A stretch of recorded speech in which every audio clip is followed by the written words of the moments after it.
Okay.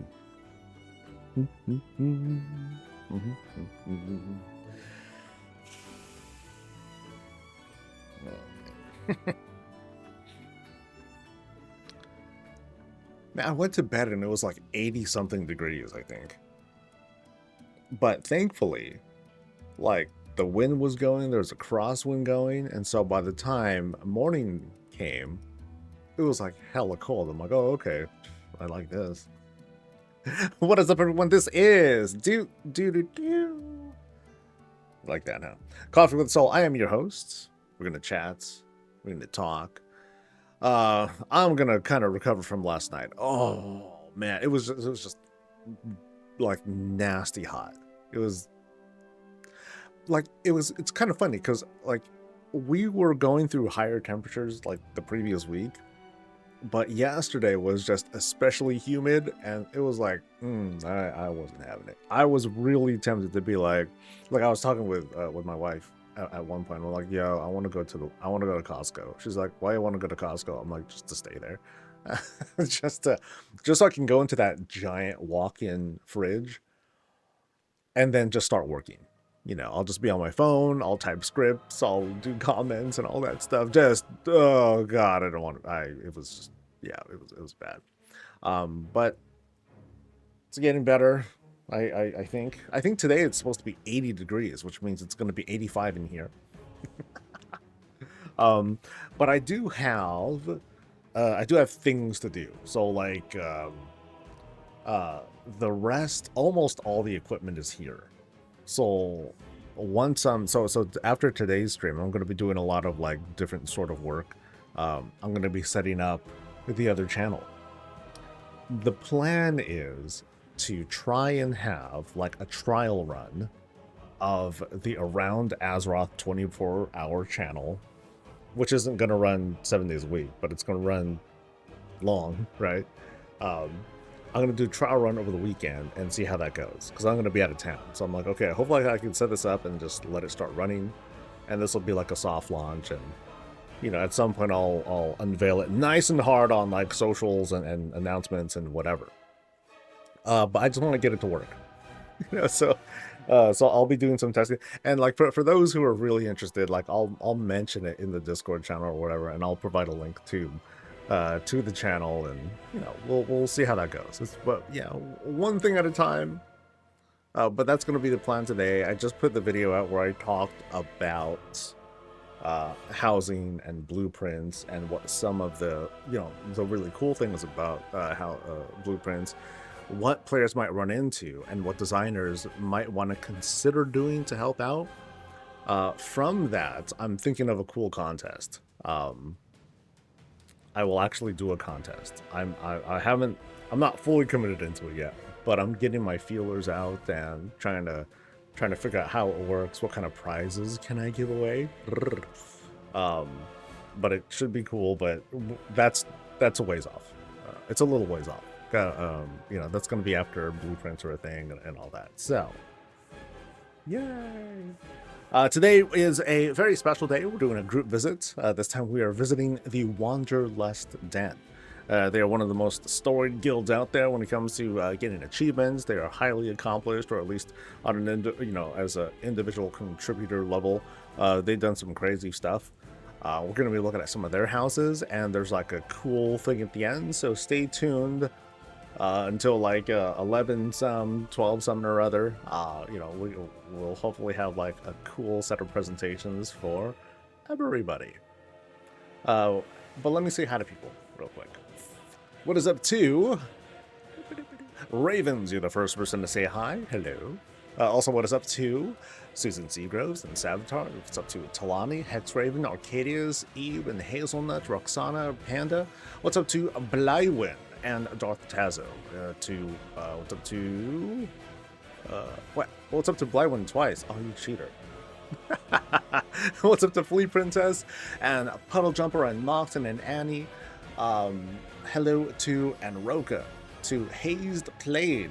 What's up to Keystone and Jolly Goodfellow and Lucario? Hey, Lucario over there is the big boss of the Wanderlust Den. He's gonna be helping I guess. But you know, first off, we're going to be looking at some fabulous places. You know, a feast for the eyes and all that. Before that, we got like 20 minutes to just kind of like chill and all that. So I'm good. Actually, I need to pull up some documentation, I think. So hold on, because I know there's like some stuff that Lucario sent me about the stuff. If I could find it. Yeah, I already did my round of patron orders. They were very skimp. There was like nothing going on. I was kind of disappointed by that. But I am usually... What am I talking about? I'm usually disappointed by that. It's only really like the Alchemist where I'll like have like some entertainment, because at least I'm doing something. At least I'm still gaining... I'm still playing like super hard catch-up with the Alchemists. But they're also kind of done too. Like, I think they have all the skill points that they need in the things that I really want them to have. And I can do more. Like, I can have them learn additional recipes and stuff. I'm like, that's a hassle. I don't even want to waste the, you know, 15,000 marl that would go into it. It's just not worth it. Okay, so are there blur? Okay, there's not a blur. Okay, cool. Yay!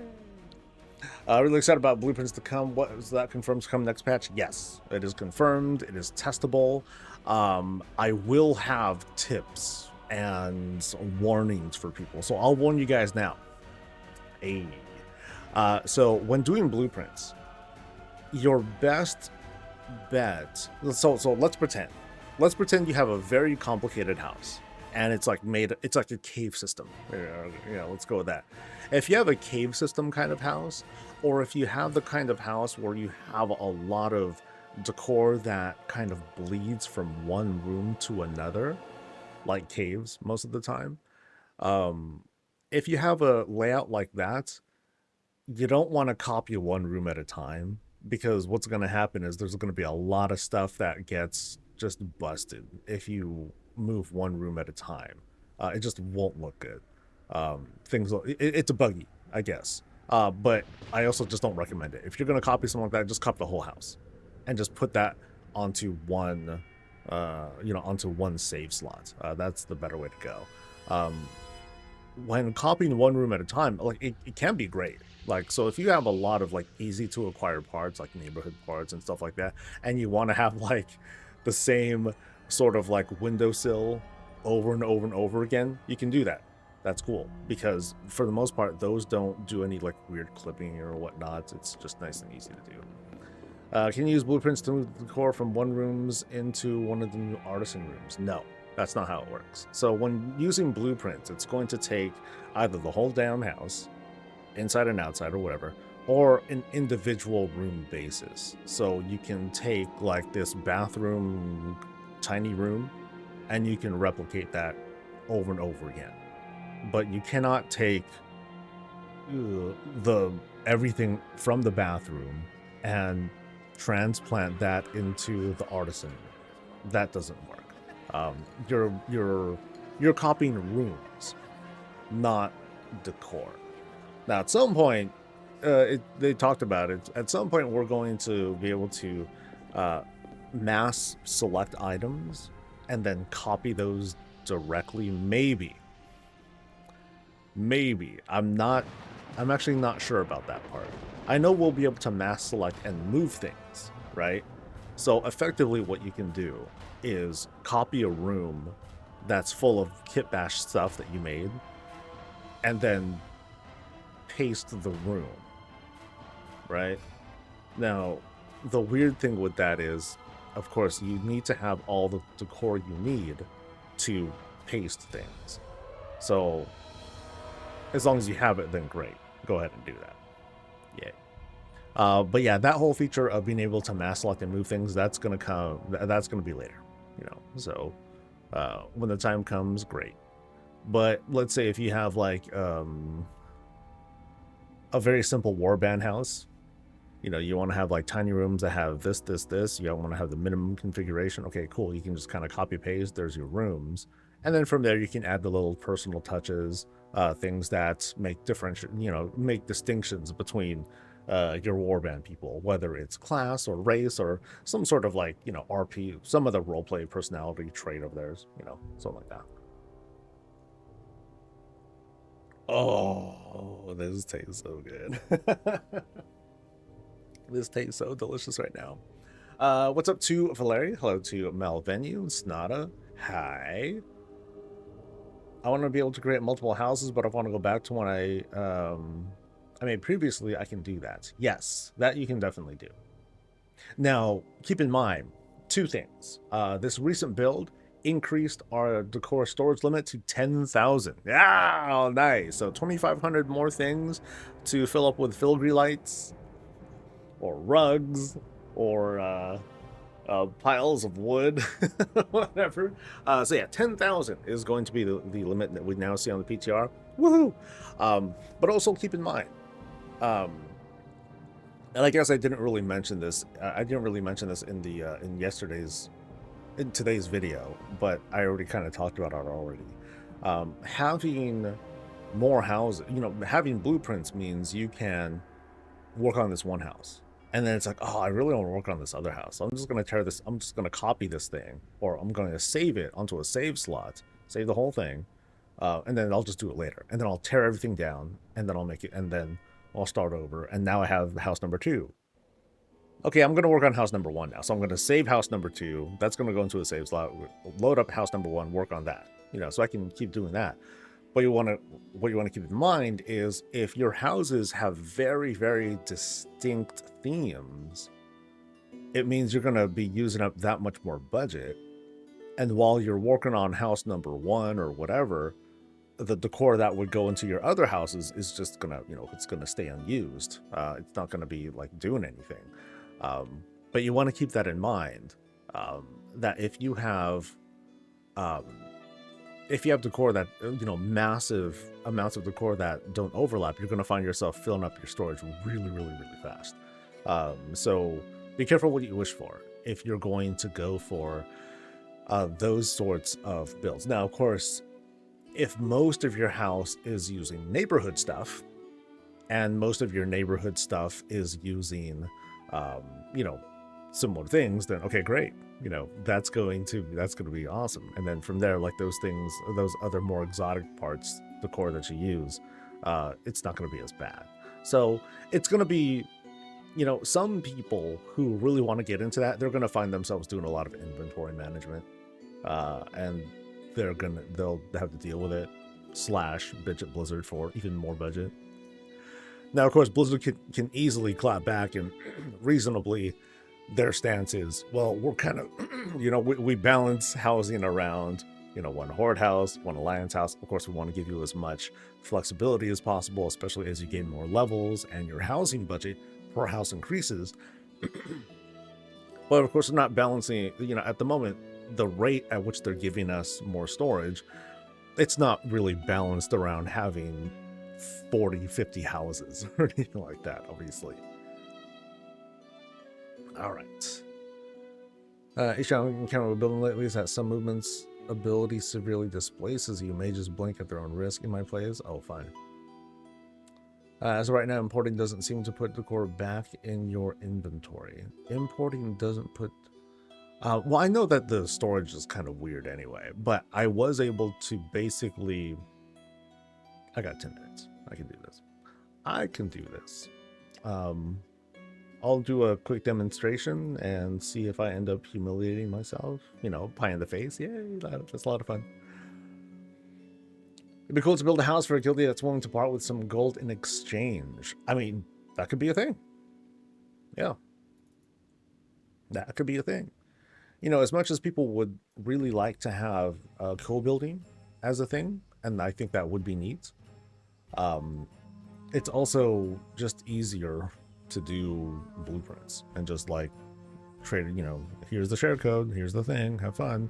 But you also want to, that's also not the point either. Some people, they just want to, you know, like, hey, like I have a guild, but my guild is literally my family, my household, you know, and we all want to build a house together and we want to do that. That's not something that is possible right now, and I think that's worthwhile feedback to give to the team. Now, as for How high of a priority is that on the whole list of things? I don't know, man. I don't know. Let's go to not that one, this one. Got friends that are very creatively challenged. They desperately want help or want to buy a built place. I'm only too happy to help them. Now, again, like the thing that I'm really trying to push in that video from today is, if you're going to help people out and like, hey, here's this pre-built home, you want to pay very close attention to the kind of decor you're using. You don't want to use like really exotic stuff that it's like, okay, friend, here's your place, and then they're like, oh, I tried to throw it down, and some of these things require these war resources. What are those? And it's like, oh shit. Yeah, so those are the kinds of things you want to be careful of. And so I recommend, if you're going to be doing that sort of thing, you want to stick with just like neighborhood stuff. No endeavors, nothing weird, nothing with requirements on them, just stuff that's easily available from the vendor. That's it. Okay, so here is this house that I'm at, and I'm pretty sure I have my blueprint saved, so all of it. Okay, I think, yeah, that's it. Okay, so what I'm gonna do, I'm gonna reset the house. Bye.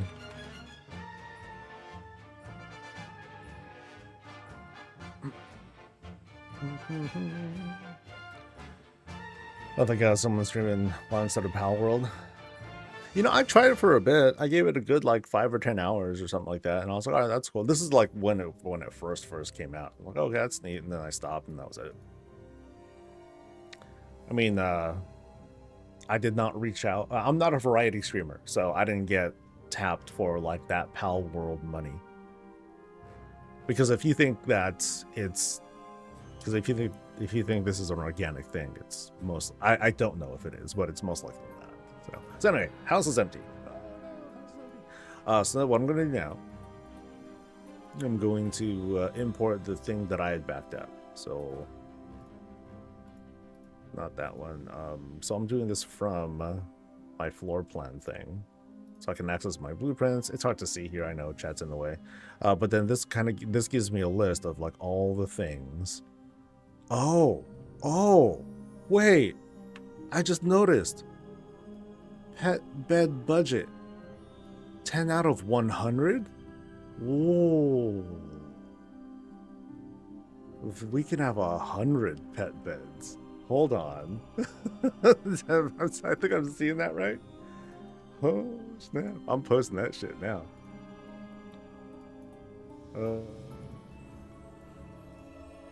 Oh dude, the corgis. Oh. Oh no.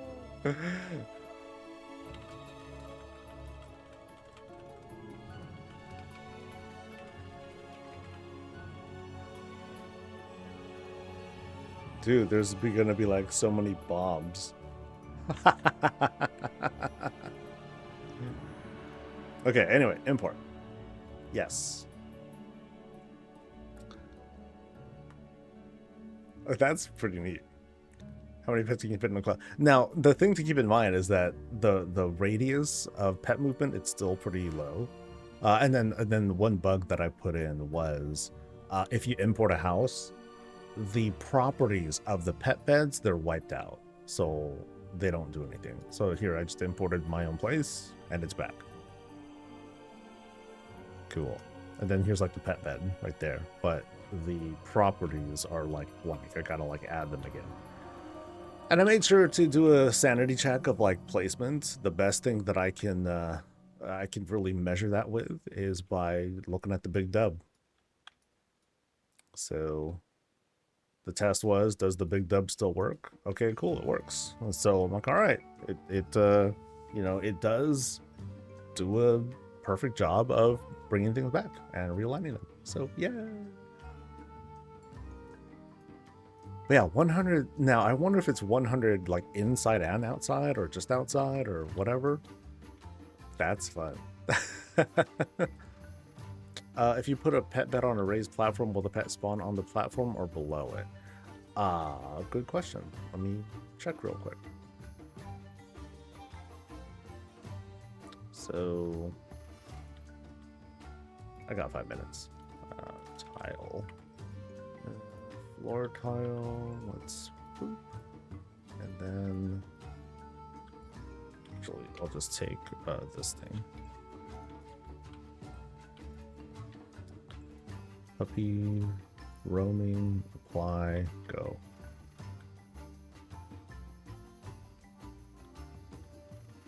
What are you gonna do, puppy? He's scared. Oh no. Oh, I think they freak out, dude. They're like, I don't know what to do, man. Oh no. Oh no. I mean, they'll move and everything. So they do spawn on top of it, but I think in this case, because there isn't a whole lot of real estate, I think he's kind of like freaking out. Oh, I'm sorry, buddy. Soul down there. Going out. Come on. Yay.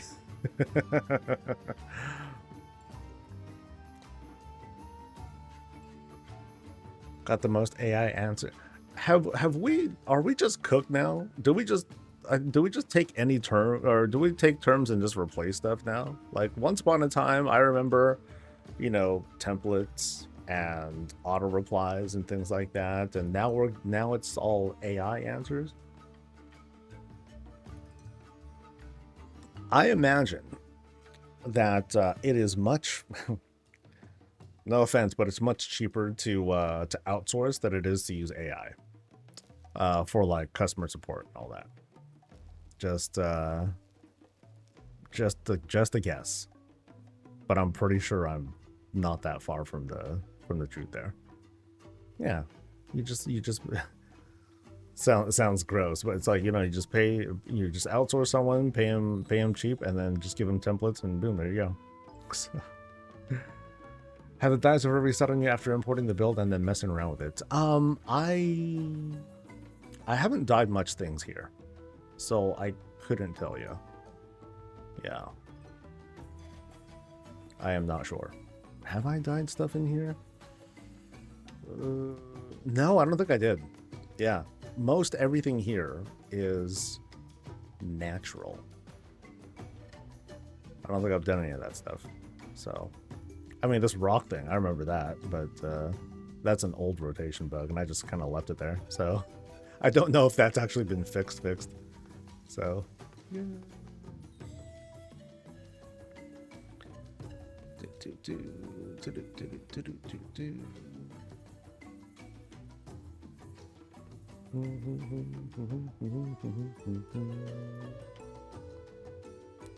All right, so let's get out of here and let me get stuff loaded. Boo, boo, boo, boo.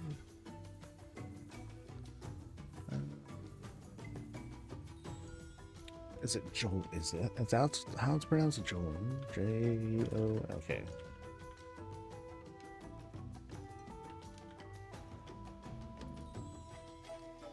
All right. Let's go to Fuller. Do we able to reset my dies on PTR too? That would suck. Yeah, because that's money. Now here's the other weird thing. So, like, a couple things happened. Like, one, there was the whole die conversion thing. I wonder if that has something to do with it. So, like, if you take your build now and then you delete it and then you re-import it, does that bug still happen? So,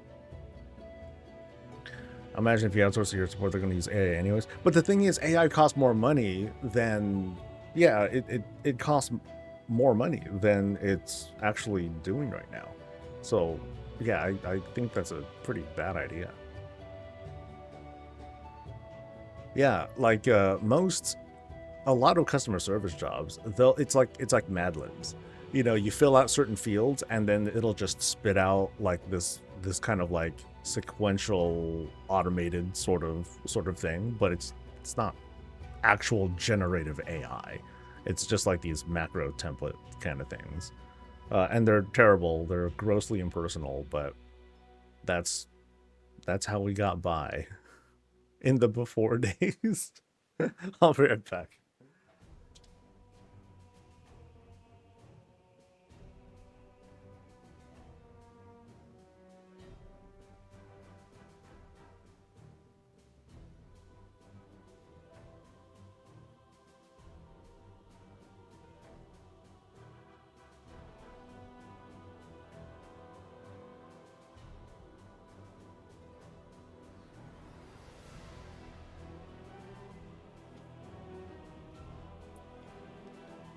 Yeah, like I noticed in the WoW discourse or gaming discourse, the word slob has been overused. Like, yeah, it's been ironically overused. It's like, some things just suck, and some things, of course, are AI. But I noticed that a lot of discourse that's like, if anything seems remotely repetitive or just I don't like it, it's slop.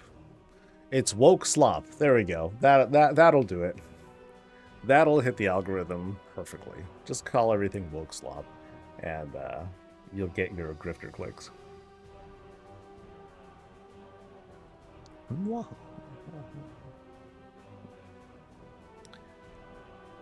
right. As someone who's done customer service, secret to dealing with customer support is to immediately ask for a supervisor. Actually, I think what you do is to tell them you want to cancel, or that you have a billing issue, and then they're like, "Oh shit, we got to keep that money, buddy." All right, 1, 2, 3, 4, 5, 6. Excellent. Record. Music off. If time permits, Mouse, do we want to look at your place when we're done with today's visits and all that? We can do that. So on the PTR, right? Yeah, we can try doing that, but we'll see how the timing goes. Yeah. All right, it's visit time. Yay! I had to do a couple of restarts because like Windows updated and then it all went wrong. everything just everything just like collapsed. Like, oh no, what happened? Okay. Game time. All right, folks, this is Jolene's place. We're over here in Razorwind. And hey, look, it's like the boss. And I'm being invited into a group. Oh, the RP starts now. Okay, cool. So let's see if all this works. I didn't know if, all right. Oh, here we go. Greetings, I'm Lucario. I'm the founder of Wanderlust Den. I wasn't told we'd be having visitors today. Strange. Then again, I've been having a lot of problems recently remembering things. Oh, yeah. Oh, yeah. The Wanderlust Den community was founded right before the release of Midnight with one goal, to provide a housing community for the top 1% of all U.S. achievement hunters. That's how pop calling they are.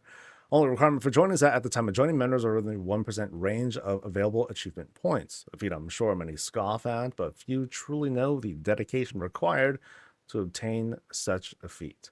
Some of us do take housing very seriously, while others remain busy in their endless pursuit to earn every achievement in the goddamn game. We also been known to roleplay a bit, which you'll experience today.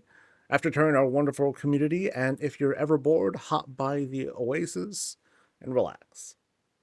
Bring your friends and family, and are they okay? Oh no. Oh. Uh-oh. They got void took.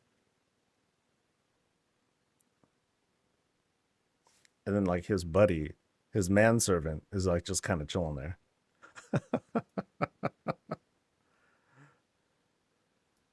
Apologies, this happens from time to time. Why don't you go for a walk? Clear your head, and I will handle things from here. It's a draft your rogue. All right, sure, thanks. I'll just head back to the oasis. I'll take the scenic routes through the dunes. The dunes. The beach dunes. I guess now I'm just with his manservant now. Well, so here's what's going on. We're going to be going through a special round of visits where we'll be doing some kind, we'll be doing like very role play things as we go through these houses. So this will be a treat. This will be very different, and I hope that this will go well. It's a pleasure to meet you too, as well as Zama. Hopefully, I'll be able to navigate through everything that we're going through well. I'll be your guide throughout your tour of this neighborhood and its inhabitants. We'll be touring 6 houses today. I do hope you enjoy it. Dude, we are being, yeah, we are being guided. Wow, red carpet and everything. I might need to, I don't know if Lucario is out there. I might need to be instructed, like, just DM me when it's like, okay, just go, or something like that. Because I don't know if I'm waiting for like another like RP event or something like that. There is going to be like some cool stuff that's happening. Ready the emotes. Oh boy. Okay, I do have things up. I called him a man. I mean, like, who else? Who else would he be? Yeah. But I have stuff. I can go through the emotes and everything. All right. So yeah, let's get started. Let's do it.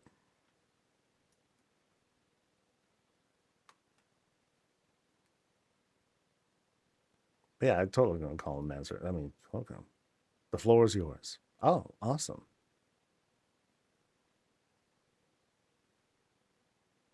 Make sure to read out the emotes. All right. Well, let's go.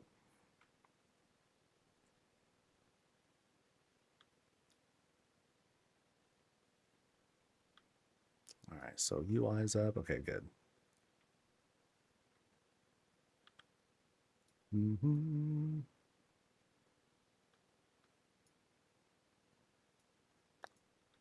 All right, so starting off out here, we like y'all noticed we had a really skinned house.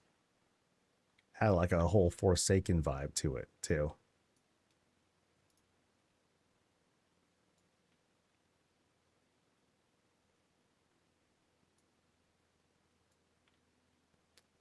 Okay, now I do my own thing. Till the end, I don't need to follow Zama after the 6th house. Okay, so I'll continue to follow. Hey, where'd he go? Where'd he go?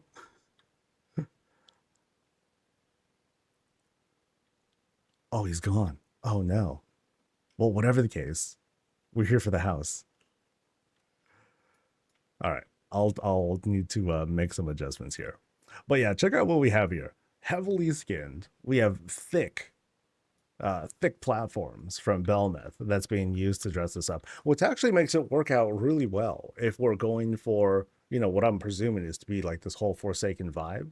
It's not perfect, but because we have the whole blocking nature of it, but like the shaping, we have like, it feels like not exactly like a Warcraft thing, because I know you had like those had the whole floating ziggurat kind of things to it. But this sort of structure here, it is very reminiscent of, it's basically like the Orcish house, but it's been like very reskinned to have this Forsaken look. It's being pulled off with like the tent work here, which looks great. Love how it all comes together. Then we have like this little bit of a climb using more of these Belmeth beams. Yeah, nice standout place. Now, what I want to do, and thankfully editing will fix this.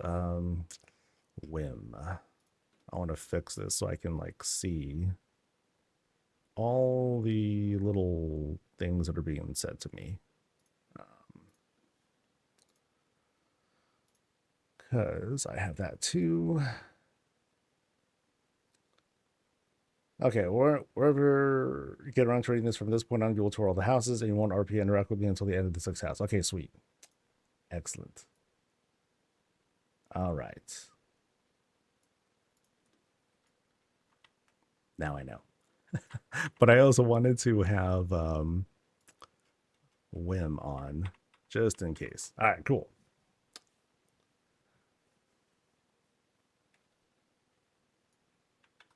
All right. So as soon as we go in, ooh, very vibey. Notice how the lights are down. I think, is this the thing that lets us? Yeah, of course we can click this thing, lay down our weapons and everything. Actually, no, I think that's a, oh yeah, so it is the rat, but the clicking is kind of funny there. Okay, there we go. All right. All right, so I have instructions on how to walk through here too. Hello. So, as we go in, again, like really dark, very, very vibey here. I like these glows, because we have like these fell candles that are doing like most of the work there. That helps with really bringing out this whole tower structure here on top of the fountain. Awesome Forsaken vibes. We go in. It has this not insidious look to it. It's homely, it's warm. It just has that twinge of green. So it has that, not fully comfortable feeling, at least on my part. But what I like here too is that they're going for, okay, we're hanging weapons and everything too. So while we don't quite have weapons yet, we're getting there. We're slowly getting there. But this is just kind of like, this very grand entrance, not just including the closet here, but this entire area to lay down our arms, kind of go into like a more relaxing mode. All right, so I'm asked to go with the left corridor first and then go up. Now, there's a quick blurb as well. My Undead Rogue was my first character I made back in 2006, so the exterior style of the house is Forsaken Mansion. We nailed it. But the house overall is supposed to be the home of all my various race and class alts. Thus, it is a blending of the various cultures and ways of life to make a quaint home full of many details and items they've collected over the years. All right, so we're going this way first. I'm glad they asked me to go left because instinct would have done it for me too. Actually, I want to change one other thing here. I want to move my party stuff, move my frames, make it, I want to make sure it's nice and clean. All right, so this first L-shaped spot, notice how each of these basically each of these wall panels look like little class dedications. So a sign of what they have done, as a career player and everything. Of course, first off, paladins, because they're like the absolute best, including some things that are new from this most recent patch. I like the styling that they have here with the Pandaren style, with the monk area here. Notice how this is using, first off, we have the Silvermoon walls, but then it's also being skinned with like this, what looks like a carpet that's just under this texture here. So now we have like this neat blending of colors. I like that. We go across a little bit more. Here we have mage stuff. Yeah, from the Order Hall map to like some of, to the Omnium Folio and all that. Shaman happened to be next. Great glows that are like providing like some really strong contrast compared to the actual altar. Now over here, priesty stuff. I like the array of things. Now again, this is like a celebration of the things that they've done. So, it's a demonstration of, okay, look at all the Legion stuff that they had put together. Over on this side, really cool druid setup with multiple things, multiple greens, ivies, also some Herondar flooring. Nice, quaint little spots to like have like all their class celebrations condensed in one place. Yeah, really, really warm, vibey place here. Here's a kind of like bar plus kitchen area. Things are out. It might be dark in here, but I'm gonna spot delicious cakes whenever I can see it. Back here is the kitchen and pantry area, fully stocked, ready to go. You know, and we get some cool shots from this. You know, what I like here is just how you have like the subtle bits of lighting here for the illumination. I like that. You go around to the ginormous pizza oven. We can enjoy the other things that I'll always love to spot: delicious coffees. And then here, in this sort of kit bashed countertop. Oh, they put a lid. Okay, that's clever. They made sure to add a convenient lid for their freezer. That fits perfectly, actually. Well done. All right. Yeah, and then more of like the whole kitcheny area. Very nice. Now let's kind of make our way up a bit. Yeah, it has. It's kind of funny because here's like, you know, this kind of like bar slash eating area. We immediately kind of like shift the vibe here into this what feels like kind of a private area, but it looks like it's a place for folks to also like chill and relax. Very unique thing here, adding this additional platform, just like right there, because there's plenty of room for it. You know, so it's a nice little VIP spot. And also, actually, there's like these little things behind the curtains here. Ah, so hopefully it's soundproofed, but we do have an opportunity for like the little bits of bedding here. You know, a little bit of privacy. They just grab their food and they're out relaxing. Now, apparently, this is for alts and other guests. So I would say very minimal accommodations here as we make our way up. But it's a good use of of all the space that's being made available here. So like notice here, you know, this is a pre-built stairwell room, but they added more. You know, so they added like this raised platform on top of everything here. So that way we have like this additional ledge where we can like do some work, you know, read a book, relax and all that. But again, yeah, very unique way of doing the top of a stairwell room. And notice here we're climbing just a little bit higher into like this little window spot. And there's still a little bit more. They tucked even more space in here for a bedroom. Really, really snug here, I gotta say. But it fits, you know. So whoever's here, they managed to carve a little space for their own. Now, of course, I'm looking here. It's like, okay, that's probably like a character, one of their characters. But I'm also wondering, okay, what about their main? I'm sure their main's got like this nice opulent spot for themselves. All right, so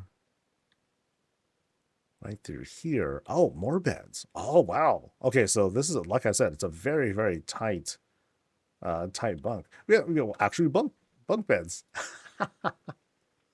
So you will safely climb that trellis, I hope, to get to the top bunk and everything. But it definitely goes to show just how much you can cram into one spot. Yeah, really, really tight stairwell room. They have all sorts of accommodations, including a shared bathroom for everyone here, which is like, okay. There's what, like 4 or 5 people that are being corralled into this one bathroom. So it's like, you know, whoever's like here, they're like, oh man, yeah, I gotta take a leak. Sorry guys, dunk, dunk, dunk, and then you're making noise. The puppy might wake up and they might starting to fuss. Like, yeah, yo, dude, that's what you get for drinking water so late at night. I'm sorry. Gosh. There's like a Murgle there too. Hi. Cute. All right, let's retreat back. All right, so right through here. Up there. Okay, so what do we have? Oh, sorry. Yeah, I think we're retreating back now.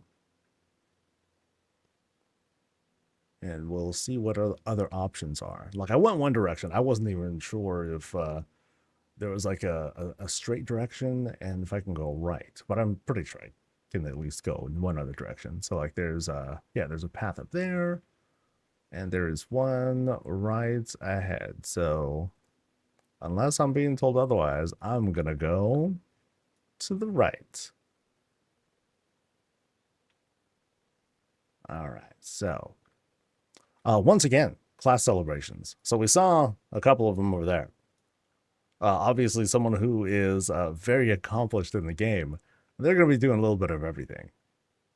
So now, once again, we're seeing like all these demonstrations of the things that they've collected for their class, like what they did here. This is the edgelord side, all right here. You know, so warlocks, demon hunters, death knights. Um, wait, this is all Death Knight, I think? Yeah, this is all Death. Okay, that's the biggest one. Ooh, maybe Death Knight's their main.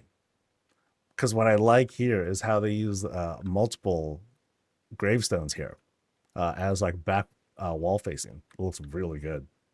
Really like how all that comes together. And then the glow that comes from the Fel and like the Legion stuff that's back here too. It really makes the Warlock and Demon Hunter stuff pop. Yeah, great stuff. On the opposite end, the more natural fighters, you know, warriors on that side, hunters on this end right here. One little chance to celebrate one of our most famous hunters out there. Wait, is Trallion over there? I want to double check real quick. Yep, they're there. Okay, cool. All right. So we finished going through this second hall, or that L shape. Oh wow, yeah, these are some really unique layouts that I'm seeing here. I really like I said, very unique with the construction here. So let's go to, okay, we have horde banners over on each side here. So let's go this way. All right, so first off, training stuff. Nice. Ba-doom, ba-doom, ba-doom. And then back here, oh, a Miss Murgle. Or it's War Chief Murgle. There we go. They're cosplaying. Garrosh was polymorphed, became a Murgle. But no, it's still very dangerous. Still definitely willing to devour. Oh no, the lion. Oh, you know why? Because it's the Alliance. Ha ha. Okay, that's very in character. I like that. I'm cool with that. Now, very cramped spot though. You know, I kind of feel bad for Murgle War Chief over here. But then, you know, it's Murgle War Chief with their cute little puppies, and it's like, oh, you know, look at me, I'm the War Chief. You know, and there they are ready to smite the Alliance. That's adorable though. And then what is through here? Here we've got kind of going through, and we enter a engineering spot. Nice. So all the things that we need for a proper workshop. And then what is this? It's a thing. Oh, the loot. Nice. Oh, we found the treasures. You know, I would figure that there would be more treasure, to be honest. I would figure that this thing would be like wall to wall, just dripping with gold and opulence. And like, I would come in here and I'd be blinded with like all the treasures that they've accrued over time. But, you know, maybe they spent all the money too. Maybe they, sometimes that's how it goes. It's like, yep, champion of Azeroth, but at the gambling table, not so much. You know, they give all that stuff away. That could easily be a thing. All right, so we're going to climb now. And notice how we're climbing these Lordaeron fences here. Whoop. Yeah, lots of fence posts here. Oh, I don't think we're doing so great on the walk check, though. Yeah, I got to run up here. But we made it up this very, very tight climb and into business. Business is happening right on top of these stairs. Very interesting, because we just kind of came up here. But I don't know why I like it's kind of a chaotic layout, but I love it.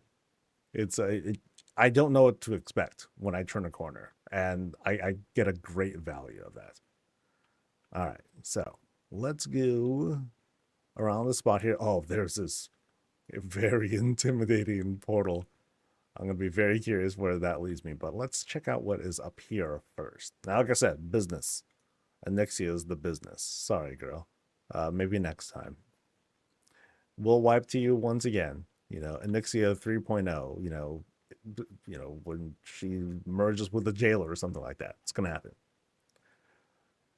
Let's go through, continue circling around. Yeah, very interesting setups of there. It very much has this feel of like huge collections. You know, we're seeing it throughout the place, but this hallway is definitely no exception to that. You know, it has this kind of eclectic look, but it's all like I said, lots of collections, lots of achievements. That thing's screaming at me. But we'll go through there later. I want to go. I think I'll go through that door first. I first want to double check all the paths that I have available. So I'm up here. There's the portal. There's the other door. And I think we're going through the door. Yes, we are. Let's go. All right. Now, right through here. Library spot. All right. Research. But notice how clean it is. You know, through this hallway and leading up to it, we had this very like rough, this very rugged look. Now it almost feels sterilized by comparison. But notice how you have like some harder to get the core, like the PvP stuff. Okay, in truth, I don't know how hard that is to get. For me, it's impossible because I just don't really do PvP anymore. So I'm gonna be impressed anyway. Now, of course, we're gonna see other things like the Dark Heart over there. We're going to see the Nazoth thingamajig over there. I might have missed where the other thing is, that light, whatever that is that you get from BFA, that indicates that you did the meta achievement. But we'll see what's going on through there in a bit. I want to go through the rest of this room first. And yeah, it has this great gallery feel to it. Very spacious. It's the kind of thing where it's like you you bring guests, or like you bring someone you want to impress. It'd be like, hey, you want to come over to my place? And then she's like, oh yeah, what do you got? I got my collection of WoW achievements. Come here, girl. And then you lead her up, and then you like walk her in through your, oh, right this way. I have it all set up for you. So of course this is where it's all clean and everything. So that's why it's like super nice looking. Got it. Got it. So you're like, hey, look what I did. I did this and this and this. And I'm sure she's super entertained. She's like, wow, that's amazing. And you're like, oh, I know, right? It's like, and then like these statues, I spent like, 250 marl for each of these. And then, it was like such a deal. Oh my God. It's like, wow, really? And you're like, oh yeah, dude. And it's like, oh, I'll check it out. Double achievement right down here. I got this Nazoth eye thing and this whole Titan light dome thingamajig. It's all captured. That's cool, huh? She's like, yeah, I know. Wow. I'm like so into you. It's like, yeah. And then they wake up and it's like, oh man, what a time that was. Cause now they're married to the girl. And it's like, yeah, let's go. So they're living it up. Let's go into this secret room here. And what do we got? We've got, not sure yet. But I think that's a bedroom, right? I think that's, is this a bed? Oh, snap. Oh, it's the boss. Okay, I'm gonna quietly back up. Well, okay, first off, nice bed. Very cool. All right, so I'll let them do their thing in this private spot. Very neat. Very neat setup that they have. Complete with a bathtub, all the fixings that they need. Toilet's just out there though, so it's like it's all good. But then they're also undead, so do they even eat and digest stuff? Maybe it's for a get. Oh, you know what it is? It's for whoever they brought over, right? I don't know where they sleep. Oh, I know where they sleep. Right on top. Mm-mm-mm. Now, back here. Oh, no, actually, there might be a normal bed back here. Nope. Nope. No, there isn't. But, of course, what do we have? Dark Lady stuff. Always like these vibes. You know, you bring it together, boom, we hear so often, oh man, they need more Forsaken stuff. And I agree they do, but boy, like if you want to pull off the look now, you definitely can. Definitely can. All right. So what else we got? Actually, I'm gonna pause for just a second. No trolling here, please. That's an easy way to get banned and all that. And I'll ban for petty reasons like that. So please don't. All right. Oh, they even mentioned private server. Oh, never mind. You're gone. Yeah, wasting my time. All right. Do. See, that's it kind of goes to show just how. Actually, no, I'm not even gonna feed that. All right, let's move on. Okay, so I finished checking out Sylvanas' room. So we're going to retreat back, I think. Not through here. That was like the monk stuff. Or not monk stuff, you know. So we're done impressing our lady friend. So now we gotta see what's behind this monster right here. Which is kind of funny because it's like it's an oddly shaped room. You know, because I think we might nope. Yep, it's dead end. Got him. But it's such a cool setup though. Okay, this is definitely one of those things where it's like if we can mass select and then copy paste this thing, they gotta grab this door and put it. This is one of those things where it's like, hey Barbara, what is it, Jeff? I got it. Jeff, what are you talking about? Dude, I got it. Oh my god, Jeff, are you talking about that stupid door that you saw on auction? I did, dude. I got it. It was like so cheap. It was only 500,000 gold. And she's like, "Where are we gonna put this door of yours?" I know a place. I'm gonna put it in the upstairs hallway. You know, I'll just put it in the corner for right now. What do you mean for right now? I'm just gonna lean it against the corner for now, and then once we have a place to put it, then we'll put it. And then Barbara's like, wait, so we're not gonna have, so you're gonna have a doorway, but it doesn't go anywhere, and it's just gonna lean against the wall or something like that. It's like, yeah, it's cool. Like, just give me a few like weeks or so, and then we'll get more budget and stuff. She's like, oh my god, you're impossible. You picked up a whole ass door, and you have nothing to do with it. And Jeff's like, yeah, it'll be fine. It'll be fine. That's a cool looking door, though, man. All right. So we're retreating back. And then now we're going to go through the center. Yeah, dude. Sometimes, yeah, sometimes just got cool. I mean, come on. He impressed Barbara with like with the awesome room full of their achievements and everything. So of course you gotta build that trust. Gotta build that trust. Now what do we have here in the center? Feasting, baby. Big feasting. Now we have to go kind of out and then to our right, then back there if we want to hit up the kitchen and everything.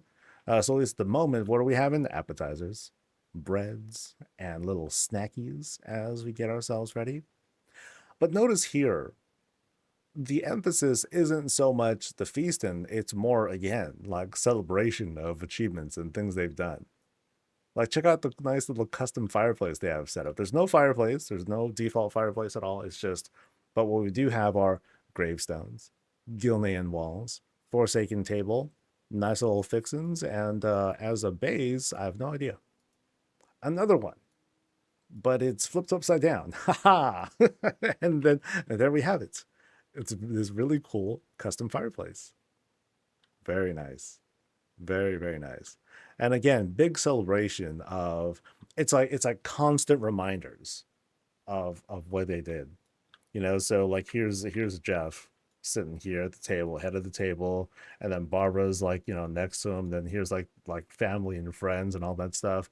And then Jeff leans over to Barbara and she's like, and then Jeff's like, Did I tell you about that time when she's like, oh my God, yes, you told me.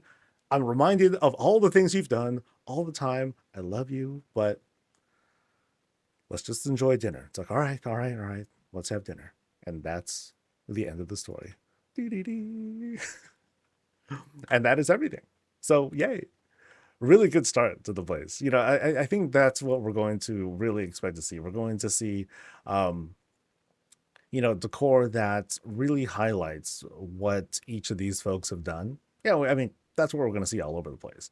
But we'll, of course, I'll be excited to see other prowess and skill demonstrations of what folks have done here. Like, great, great stuff. I didn't do a lot of like breakdowns here, but just like real quick, like for example, like this fountain, they added a lot more up top, the sides here. It's not just like the default stuff. They used Gilnean walls and the Lordaeron fence posts to make this more imposing kind of garden. It's like, look, it's water, it's peaceful, right?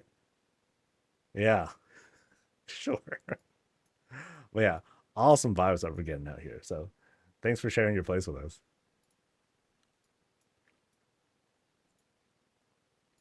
I do that sometimes myself. I'll be like, remember that time? Yeah, I remember that time. But I want to tell the story again. It's so much fun.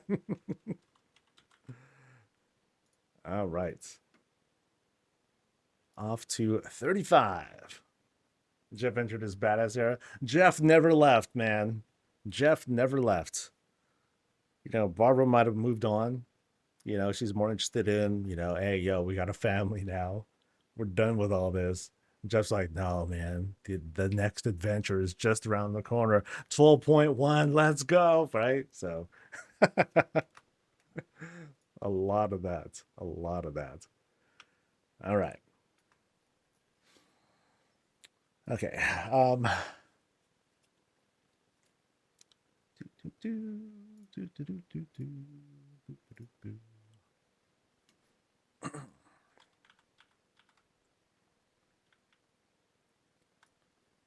We're recording, right? Yeah, we're recording.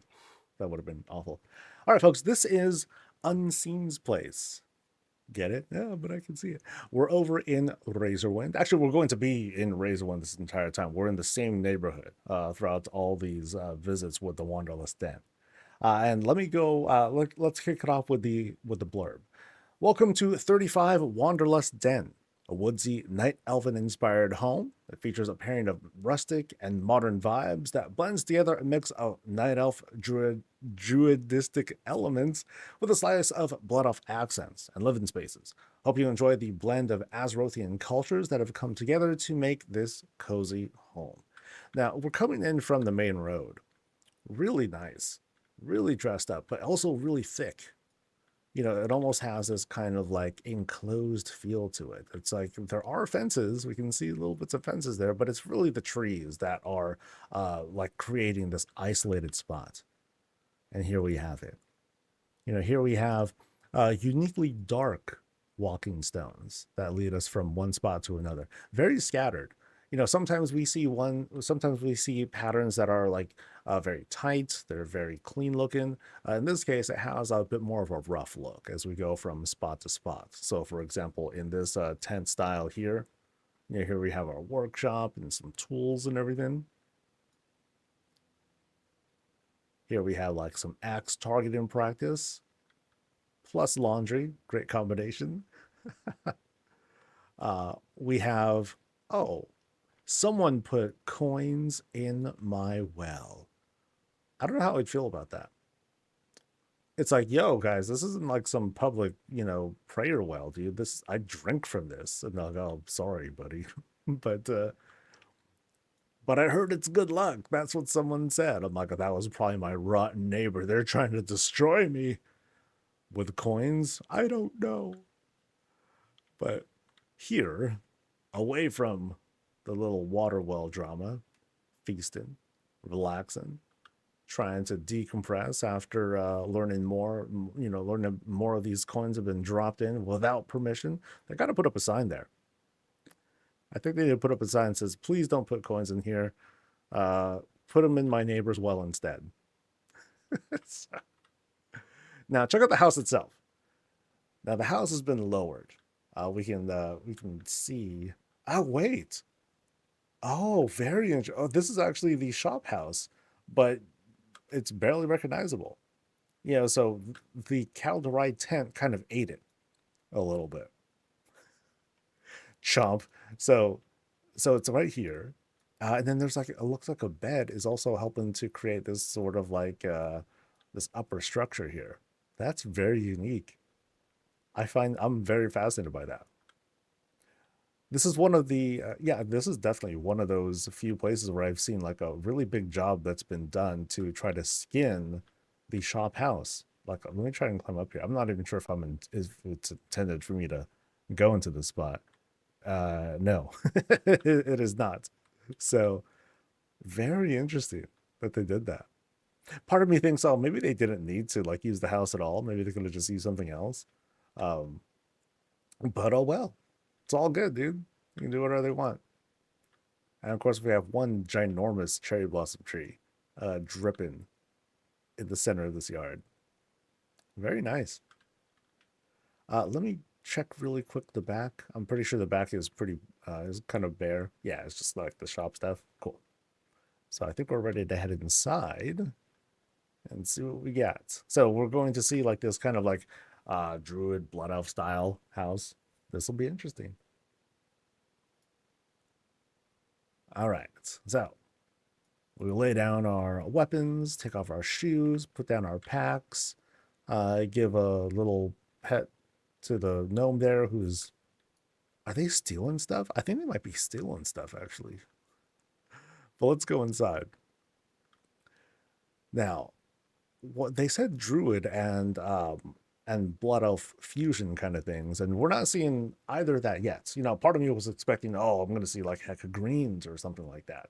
But here it feels very like kind of a mix of rugged and folky kind of looks to it. You can see how we have like the surrounding pillars in this octagonal room, but we have these kind of these folk style beams up top where they all come together. I kind of like what they did here, though.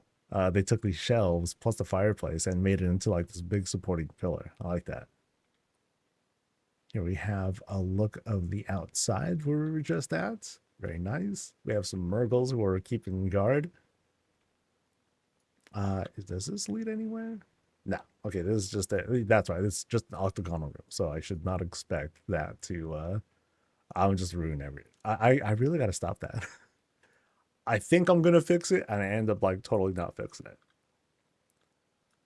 Now we do have this relaxing spot for gaming. Oh, check that out. That is. Oh wait, what? Okay, which one is that one? Is that the which one does that? Where you have the irregular sticks? Is that the 360? I'm not sure. I think that's the Xbox 360. But what are we playing? We're playing Suramar stuff. Yeah. Oh, so regular Xbox. Oh, okay. Yeah, I remember the look of that. Very iconic. Very intentional there. So we have options. We can go that way. And we can go this way. I'm going to take a risk. And we'll see what's going on here. For all we know, it's going to get deeper and deeper and deeper. Now, notice here, unlike many, many other places that we've seen, small dining table. Just for two. Snacks, that's it. That's all we're having right now. And then back here, we have a pretty, for its size, a pretty large kitchen with this industrial refrigerator. Oh my God.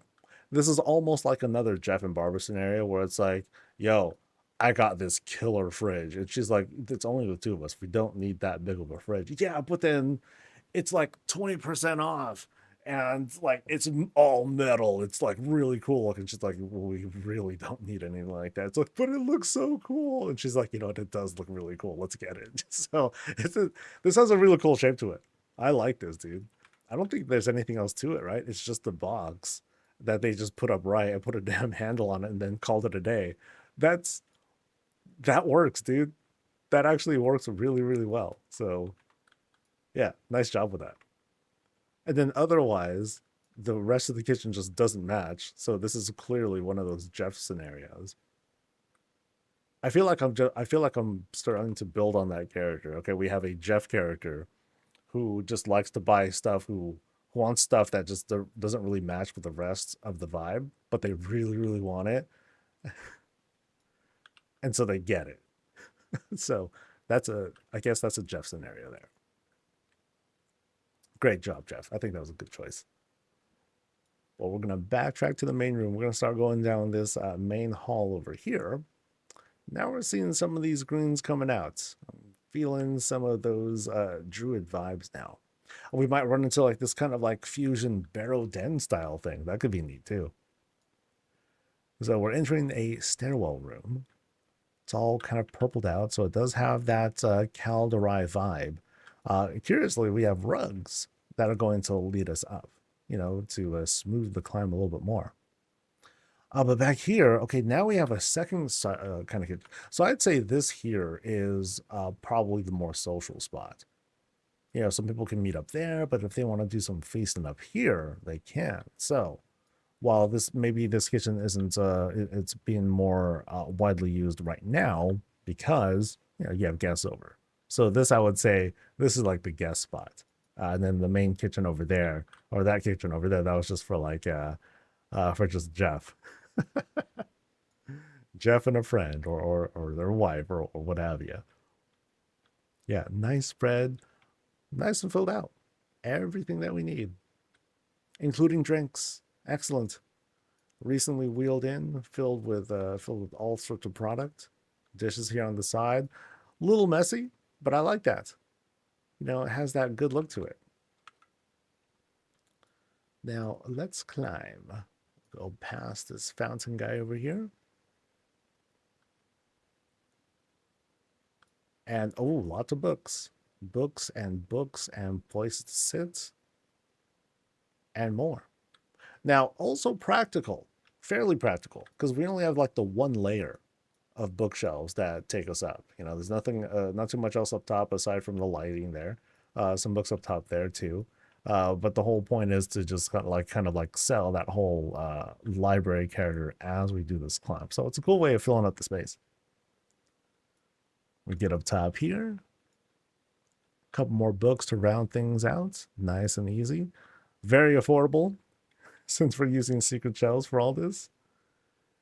Now in this case, a little bit of a warrior branding here. And now we reach floor number 2. And I like what they did here. Clever bit of clipping. Yeah, so I didn't quite realize that little parts here happen to stick out. So it makes this very interesting pattern. Neat. Now up ahead, you'll notice like how bright it is, and I think the I think the Draenei watering trellis is there too. You can kind of see the effects there. But we have a little something or other to our left and to our right. Oh, blood elf stuff. So I think here's where we might be seeing some druid stuff. Now this place is being flanked by these Murgles over here with supplies on the side, which, you know, could be anything. But it's the bathroom. Ah. So here is definitely where the druid lives. Just kidding. We have our tub plus shower. Any shower as well? Actually, yes, we do. Right down here. Oh, it's a low kind of shower. So I imagine myself like being back here. I'm just going to like, you know, sit down, do my thing. And then this thing back here is just going to blast me from behind. Just, you know, cool. Great for peeling off all that scalp. Yeesh. Let's go around here. Looks like we had a pretty basic toilet. We had a bolt chair. Nice and easy. A little bit of light reading as we do our business. Once we're done, we wash up with poison. Because we want to stay very clean here. We'll do whatever it takes, and then we're good to go. Nice. Now I have a feeling that's where the druid stays. And here is where... Actually, it's more like a blood elf wing than a bedroom so far. Yeah, I don't know how I was like... Okay, so let's see what's going on here. Notice how we have like these bumpers. I think they're called hangers, actually. Yeah, Silvermoon hangers.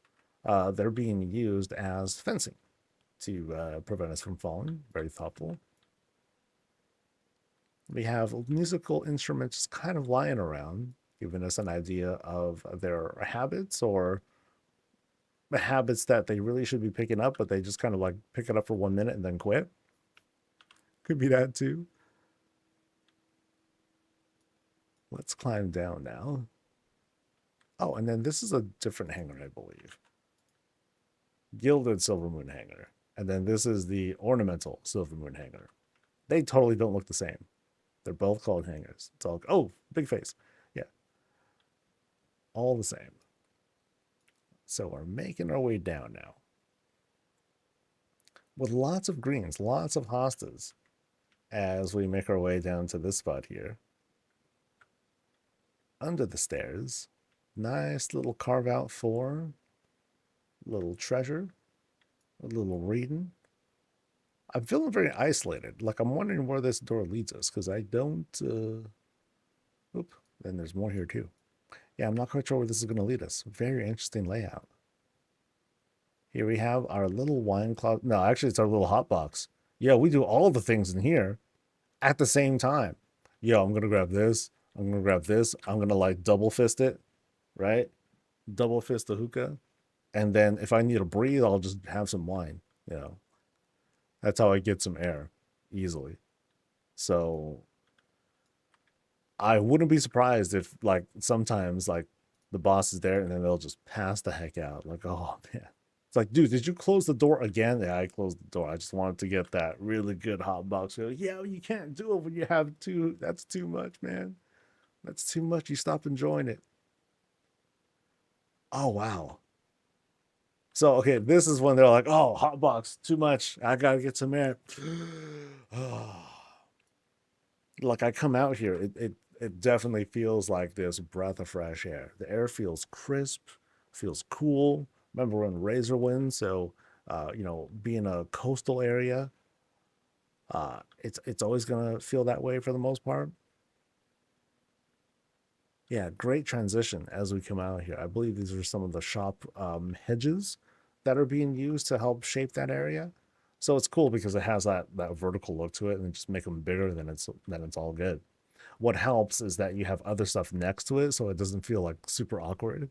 Because as standalone decor, it does, in my opinion, it looks a little funny. But as we pan back some, check out the views.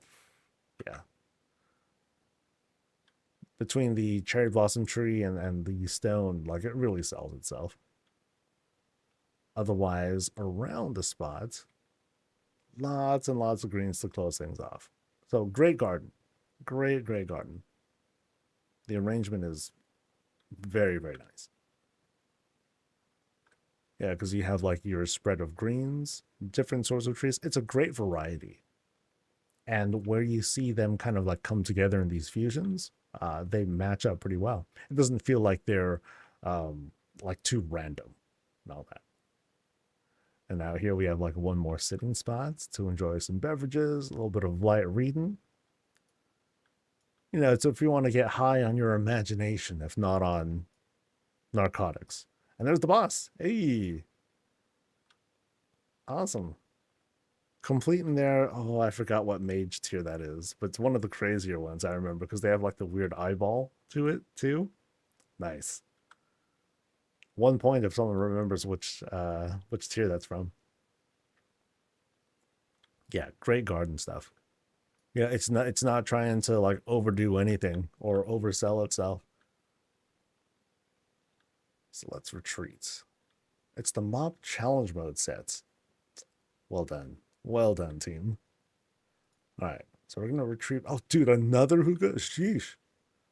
Like, yo, you want and another one. Wow. Okay. So okay, I get it. I kind of get this. Okay, is there a bed somewhere around here? Because I don't even think I saw a bed. Yeah, because that whole stairwell room is a hot box. The way I'm looking at it. Yeah. So I might have missed it. I didn't see a bed. So notice how we're on the lower floor and all the hookah stuff is down here too. It's so that way they have a little semblance of control over their environment, because dude, you go up there That's game time, man. Yeah. It's like you make the climb. By the time you get to the top, you're like, ooh, man. And this waft is just all over the place. Like I would imagine like this is just smoke that you that you can't see anything up here. That would be hecka funny actually. If there happened to be the additional effect of like there's just like a bunch of smoke up here, and then me as the visitor, I'm like, okay, what's going on? Why is there hell of smoke up here? What's the story behind that? And then you go downstairs and then you see all these hookahs set up. I'm like, oh, I get it now. Which is kind of crazy. All right. So now we're going into what might be the druid place. I'm kind of taking guesses here. We're going to cross to the planters. Looks like the plants are doing pretty well for themselves. You know, looks like they're doing a great job of maintaining stuff. Oh, they're even using like ground coffee, you know, to help like with the soil, because I think that's supposed to do something with either the nutrients or it helps to mitigate insects, I believe. Now through this door are more doors. Small hallway with these placed walls. Let's see where this takes us. Let's go through this door first. So here, oh, bright, very bright spot. This feels like it's just kind of a relaxing spot.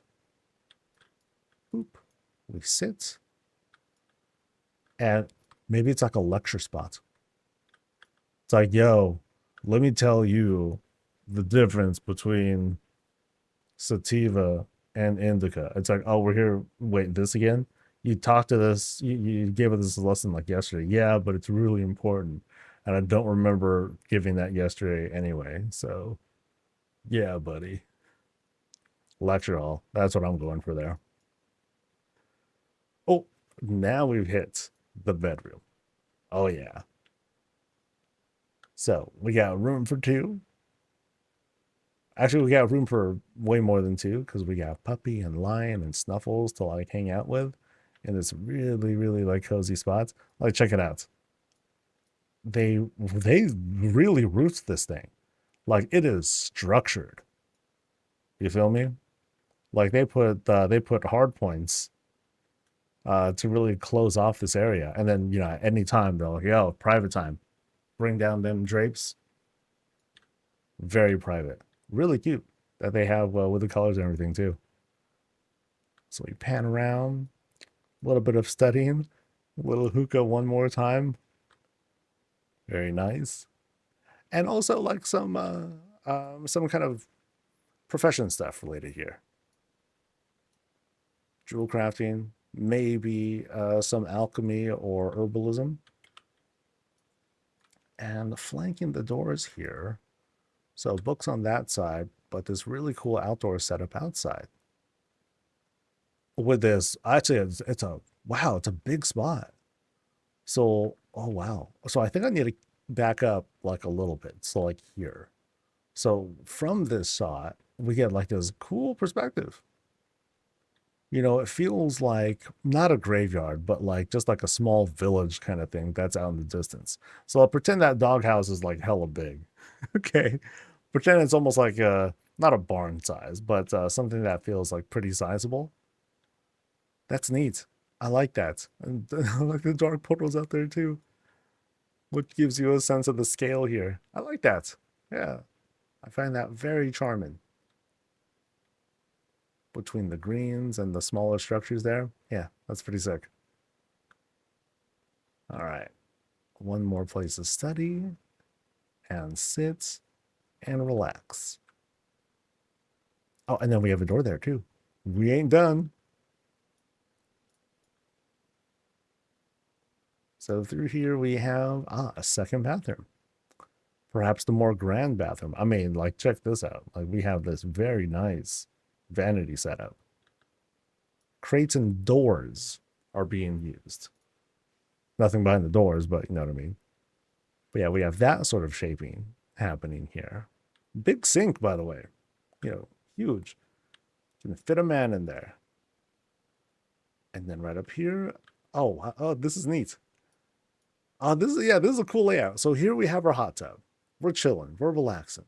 We have, you know, our fixins over there, but then we have like this nice view. If we could actually see through these, we would have a nice view out here.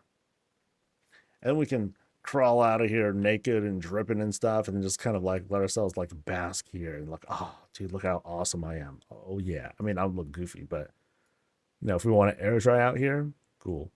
If the sun was coming in, oh, that'd be really cool too. Then you can have like this kind of tanning area. Why naked? What am I gonna do? Hop in here with clothes on? You crazy? No way, dude. I'm gonna go in here and I'm gonna come out in all my glory. What'd be really cool too is if there was like a rotating platform, I'd stand on the platform and I'd slowly like rotate like this. Like, yo, let's go. Cook me, baby. Naturally.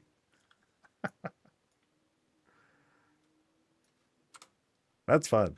That's a fun spot. I like that hot tub. Very unique with the views and everything. All right. So we saw the hot box. We saw the grand bathroom. Went through there. That was the other bathroom. We're going to retreat back and double check. I'm not entirely sure if I saw every room here. So that's a stairwell room. One hallway takes us back to the mid here. I'm pretty sure. Let's double check. Okay. I was going to open up. Here is what is the main room. We're going this way, but that was where the small kitchen was. And here is Jeff's fridge. All right. I think we've seen everything. Awesome. This is cute. Yeah, I enjoyed this place. Thank you very, very much for showing us your place. Yeah, I'm going to relax with the Murgles here. Hey, guys. Oh, sorry. Well, yeah, we'll relax with our Xbox. Really brings me back. 2004 days, man. Any Xbox owners? I happen to inherit one from somebody. Crap. I inherited it though. I didn't buy it myself. I'm talking about original Xbox. And with that, oh, there were some good RPGs that I played from that too. Oh, hey, there's the boss. Hey.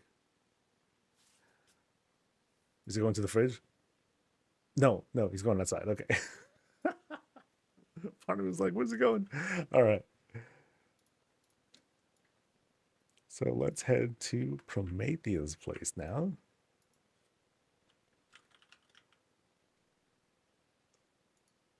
At number 8. Which Xbox controls are my favorite controller. It was so comfortable in my hands. Oh man, like what was it? Did I have a favorite one? I really liked the GameCube controller. Like it was tighter. It was a tighter grip, but man, it was like a glove when I would sit on the GameCube controller. The original Xbox controller, it was like I was trying to palm it, and to me that was kind of big, right? Kind of the same thing with the 360. Kind of the same thing. Well, I would say like the PS5 controller, like not as bad. I'd say like this feels like a good fit. I'm really happy with PlayStation controllers too. Currently, not as much with PlayStation overall, but I do like what they have.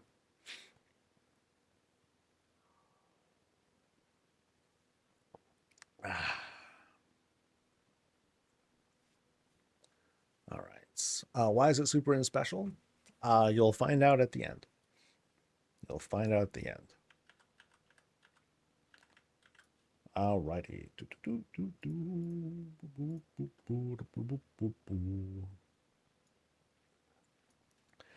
All right, folks, this is Promethea's place. Now we're over in Founders, actually. Yeah, we're over in Founders. And let me read their blurb. A restful abode for myself and the troops I lead, that houses the spoils of countless adventures and stands among the graves of long-lost allies. During its construction, an ancient tunnel was uncovered, revealing a path to a long-forgotten shrine. Very interesting because we're close to the coast.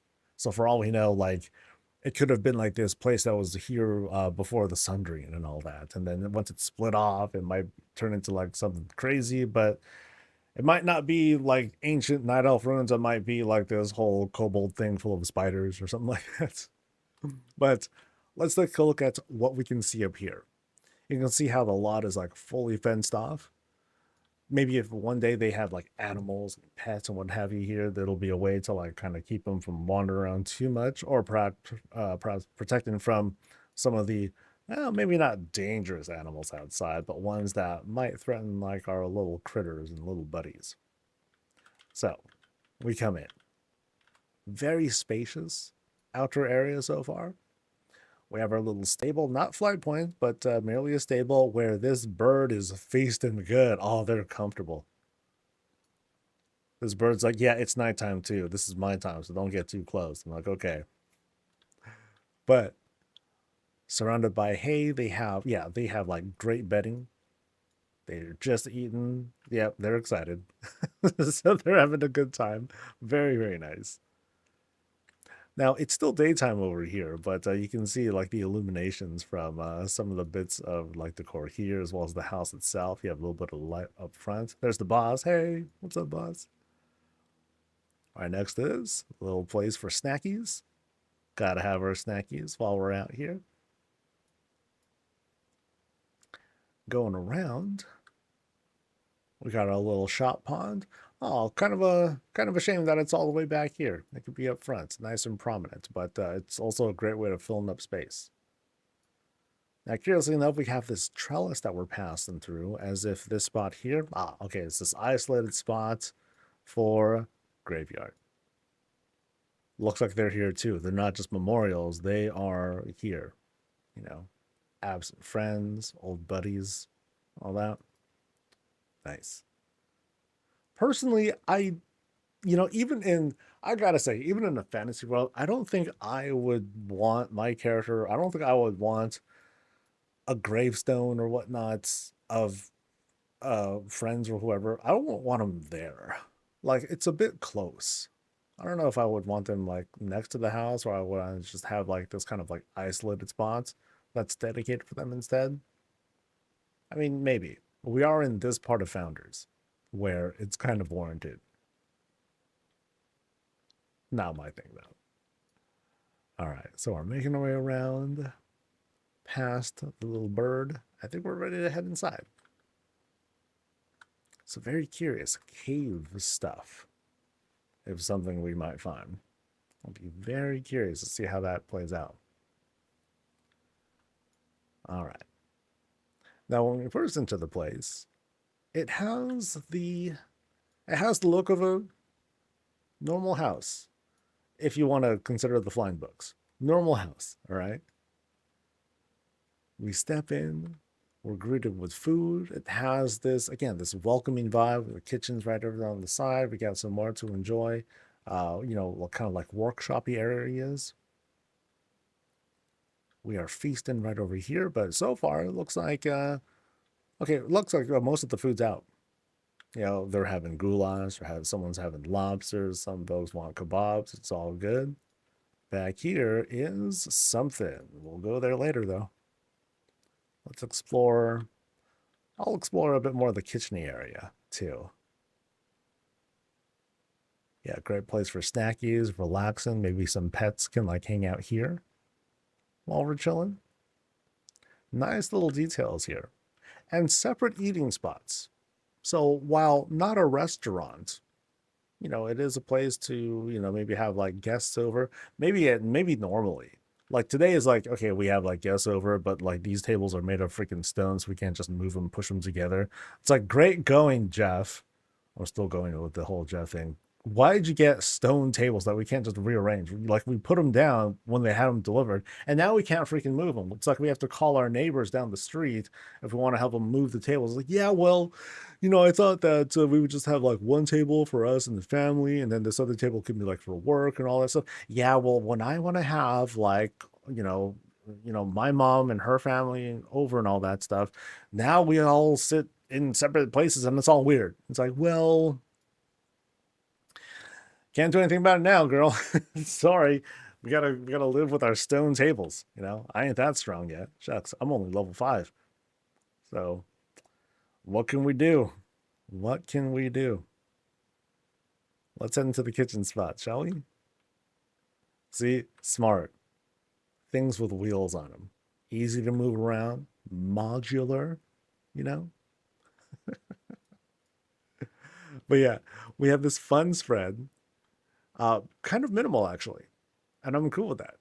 Yeah, so here's like the prep table plus pantry. We have a sparse amount of things going because it looks like all the major prep is done.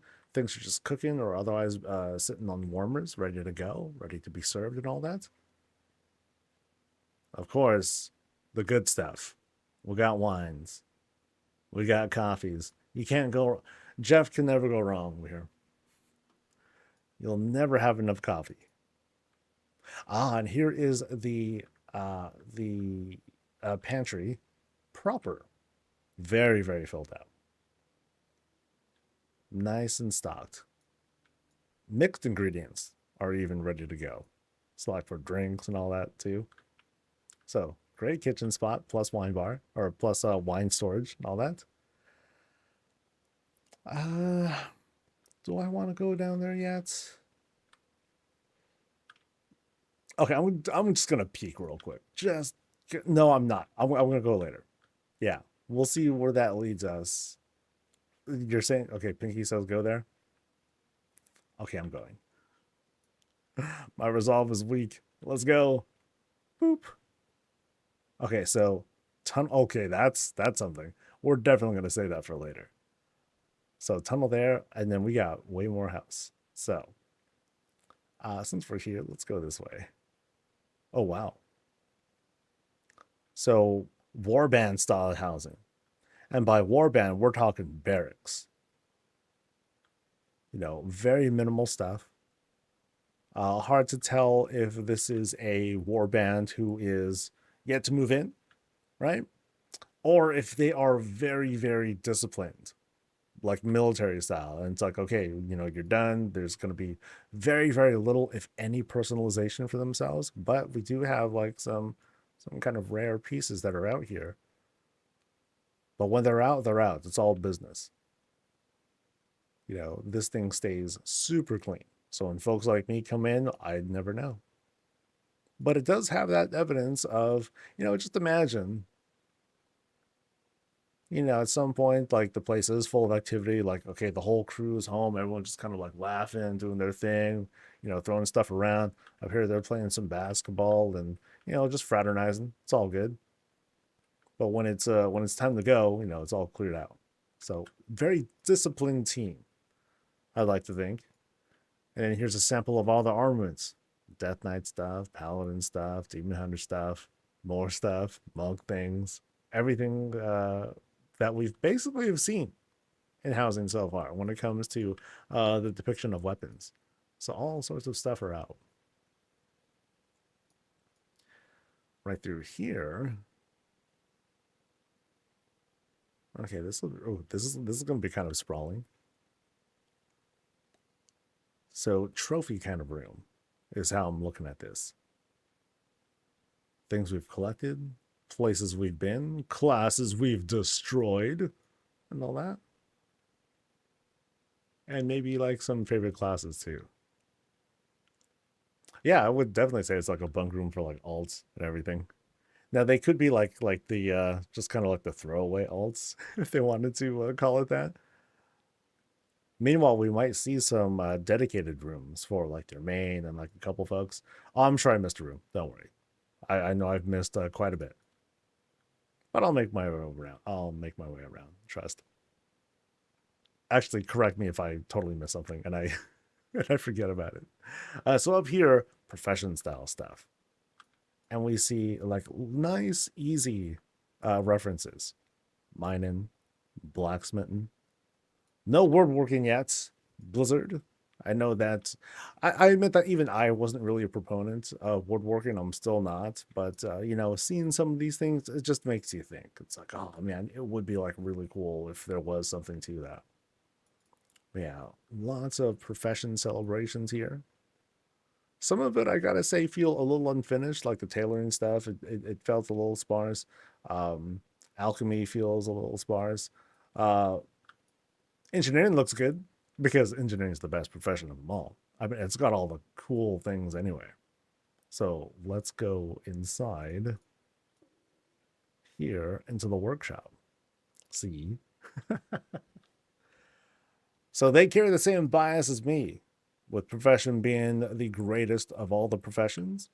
It's great because it just takes your money, because it doesn't provide gear or anything like that, but people love it. So that's how you know if you see an engineer, they are not fair weather fans. They are like totally locked into the sunk cost fallacy, plus extreme copium that someday we will in fact get a new Blingtron. It's only been a few years. I'm sorry, a few expansions. It's been quite a few years, but a few expansions. Next time we're gonna get it for sure. Watch. Bet. So what's over here in the jewel crafting spot? Here we have, oh, things brighten up. Ooh. Wait, for real? Is this the jewel crafting spot? I mean, they say it is, but okay, maybe engineering was not their favorite profession. Yeah, so instead, but it's a great trophy room spot. Love the look of it. Very clean. The display cases like perfectly match the intent here. So let's keep going down. It looks like there's more trophy room stuff right ahead.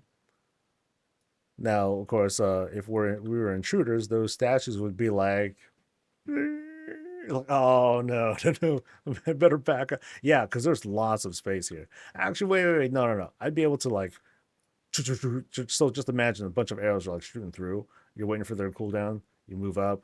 Oh wait, there's no coverage here. Oh crap. So we can back up this far, and like that's it. So if I'm range, I can throw some judgments, maybe do that, run back again, so I can avoid the line of sight.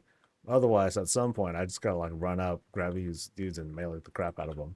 So you got to think of strats sometimes when you're doing housing as well. Over here, more trophy room, lots more. Now, very spacious in this spot. I feel like they can do with adding more in sometime in the future. But in the meantime, this is where you tell stories. It's like, yo, let me tell you how I got all these parade trophies. I'm gonna do this with a song. So I first queued up, and they're like, "Oh, stop, dude, stop! Just keep smoking, man. Just smoke harder.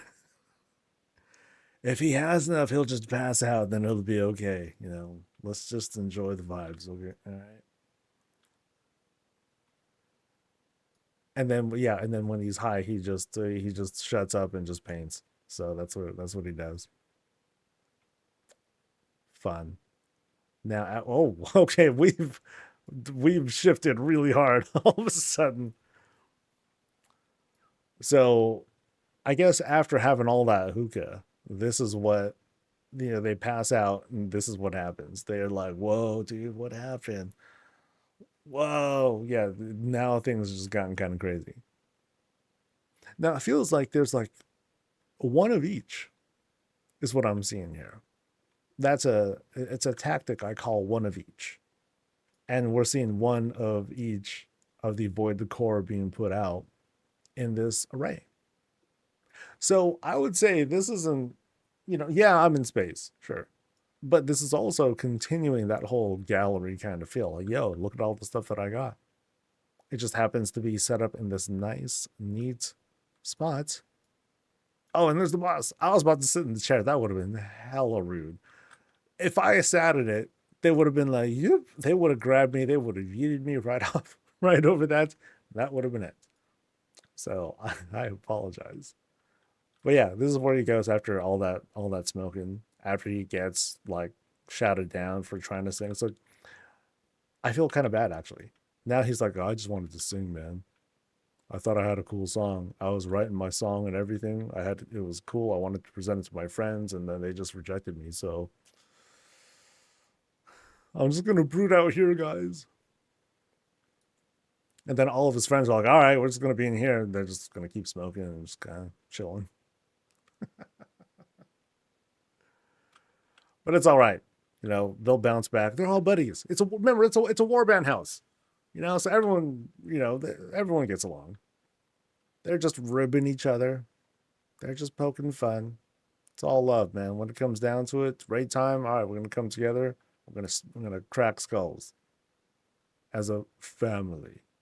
But then they're gonna bring up the whole song thing again and just give them a hard time because that's a part of being in a guild. All right, so I went that way. I did not go this way up, and we enter the war band song here. Let me close this guy. I don't want the heat to get out. Now here we have we do have like some benches here, but we have a pretty high ceiling for what we typically see in a sauna. Now, of course, this also includes a hot tub too, which is like a very, very dangerous combination. You know, you have your high heat above, you're pretty much cooking yourself in this boiling water, so you pass out. It's a bad, see, that's why you have to go all the way upstairs to like the hookah and all that stuff. Because if you combine all that together, it's a high likelihood you'll just boil yourself alive and then you'll end up just cooked, literally, if you were to do that. So, very thoughtful, I think. Very thoughtful when doing the construction of the spot. You know, they're thinking of the team. Then you're down here, you know, you kind of come back from a hard day of adventure and you just want to relax. You want to have like the cool stuff a bit more accessible like that. All right, so I'm going to still wait on that. I'm going to double check the other wings here and see. Yeah, because I went through that spot. I want to explore what's up here, though. Or what's over here, though. So this is the weird library area we were just looking at as soon as we walked into the place. So in an otherwise normal spot. Now here we have different sorts of collections. Not exactly celebrations, but more like, cool artifacts that have been uncovered and things that warrant further study. And so here's some members of the war band processing things, going through things, defeating mobs that happen to spawn because you clicked on a book and then it summoned some ancient beast. It's like, uh-oh, smash. Because that ancient beast was like super, super tiny, but no less dangerous. All right. So we continue this climb here. Oh, we've seen this combo before in one of the earlier houses where we had both the eyeball and the little Titan Forge light thingamajig coming together. You know, tells us how much they really loved Battle for Azeroth. No shame in that. Probably their favorite expansion. Again, no shame in that. They obviously admitted it, but yeah. We enter this bedroom here, and it's full of all of our cute buddies. All the plushies are here, hanging out. Boop. And away from the hot boxes and everything. Right back here, this tucked away bathroom setup. Notice the kind of mess that we have here. Not exactly a mess. It's very controlled chaos that we have here. But then they wanted to use this to tuck, they wanted to tuck a bathroom in here. They wanted a little bit more space, so they just carved out a little bit more with the privacy screen right over here. And there we have it. That's kind of it. So this happened to be like a kind of a T-shaped room, and then they added one more closet space to give themselves enough area for like the vanity, places to set down their cabinet and all that. Yeah, very nice and easy. So this is the boss's room. But I would say it's still very modest. You know, downstairs, you had very minimal stuff. You know, there was very little personalization there. Here, there's a little bit more, plus pets and everything. Soon we'll be able to have perhaps tens and tens of pets inside the house. But what they have here, a lot of fun. Nice and easy. All right, so I think now we're going to head into that portal. Now we're going to satisfy my curiosity and see what sorts of madness is through here. So, again, the story was that that during its construction, an ancient tunnel was uncovered, revealing a path to a long-forgotten shrine. I mean, it might be a one-room shrine, but I'm very eager how this is carved out. So, like, I guess when they blasted this thing open, like, this whole hallway was already present. So you already had all this stuff, and it looks like we have troll stuff. At first, I was saying, oh, it might be like ancient Kaldorei stuff. Like, no, no, no, maybe not in this region, but it was trolls that we might be checking out right through here. And boop. Nope. Wait. So, wait. So, an ancient tunnel led outside. Or this might be one of those really cool things where it actually is a tunnel. We actually are underground. This is all an illusion. But I did not expect this. I did not expect a paladin shrine. Yeah, wait. So back in the days, oh, fun transition. Back in the days of the trolls, these are Amani trolls, by the way. You know, this ancient paladin temple was here. Interesting. Now, note the construction: platforms, beams, more platforms right up top. It's a very simple setup, but very effective. A lot of it's thanks to just the arrangement, especially with the lights that help to kind of center us towards the middle here. That's great. Now on the side here, creatures are about, which again makes this very curious. So it's accessible from the outside. I guess it was just a place that seemed isolated, and then it was found. But then you have other indigenous life that happen to be here, like the Murgles. So Murgles be here. Oh, that's great. But it also has this kind of otherworldliness to it, and it could be that too, you know, because there was no attempt to make like this sort of transition. So we might end up in, you know, we may very well be in this very high elevation. For all we know, this portal just happens to take us there. That's neat. All right. So I think we've seen all the rooms in this place. Yeah, we started here. We went through each of these paths here. I kind of feel bad for Jeff for making fun of like the stone tables. It's like, okay, you know, bad call with how they put these together and initially placed them. But yeah, I'm sure if you called up some neighbors, got some friends and whatnot to come together, you know, just make a little thing out of it. Once they're done, serve them dinner or lunch or whatever. I'm sure it won't take too long. Not so bad. Yes, thank you. Thank you for showing us this place. All right. So that was Promethea's place. We're going to Lovi's place next.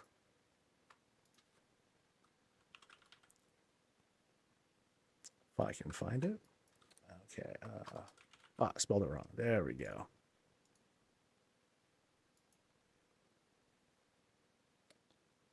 Do 17.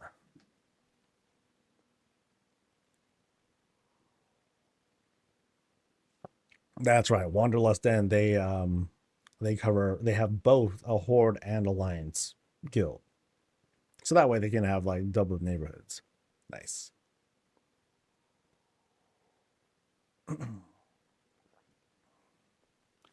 Ooh, oh, it's warm, man.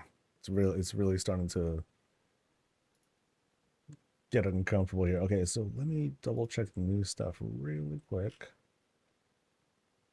Nothing. Excellent. Perfect. I don't want things to get in the way.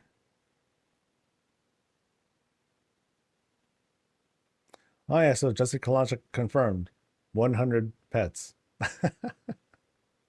So we can have 100 pets inside the house. That's hella funny. That's hella funny. I dig it. I dig it. Anyway, let's get to it.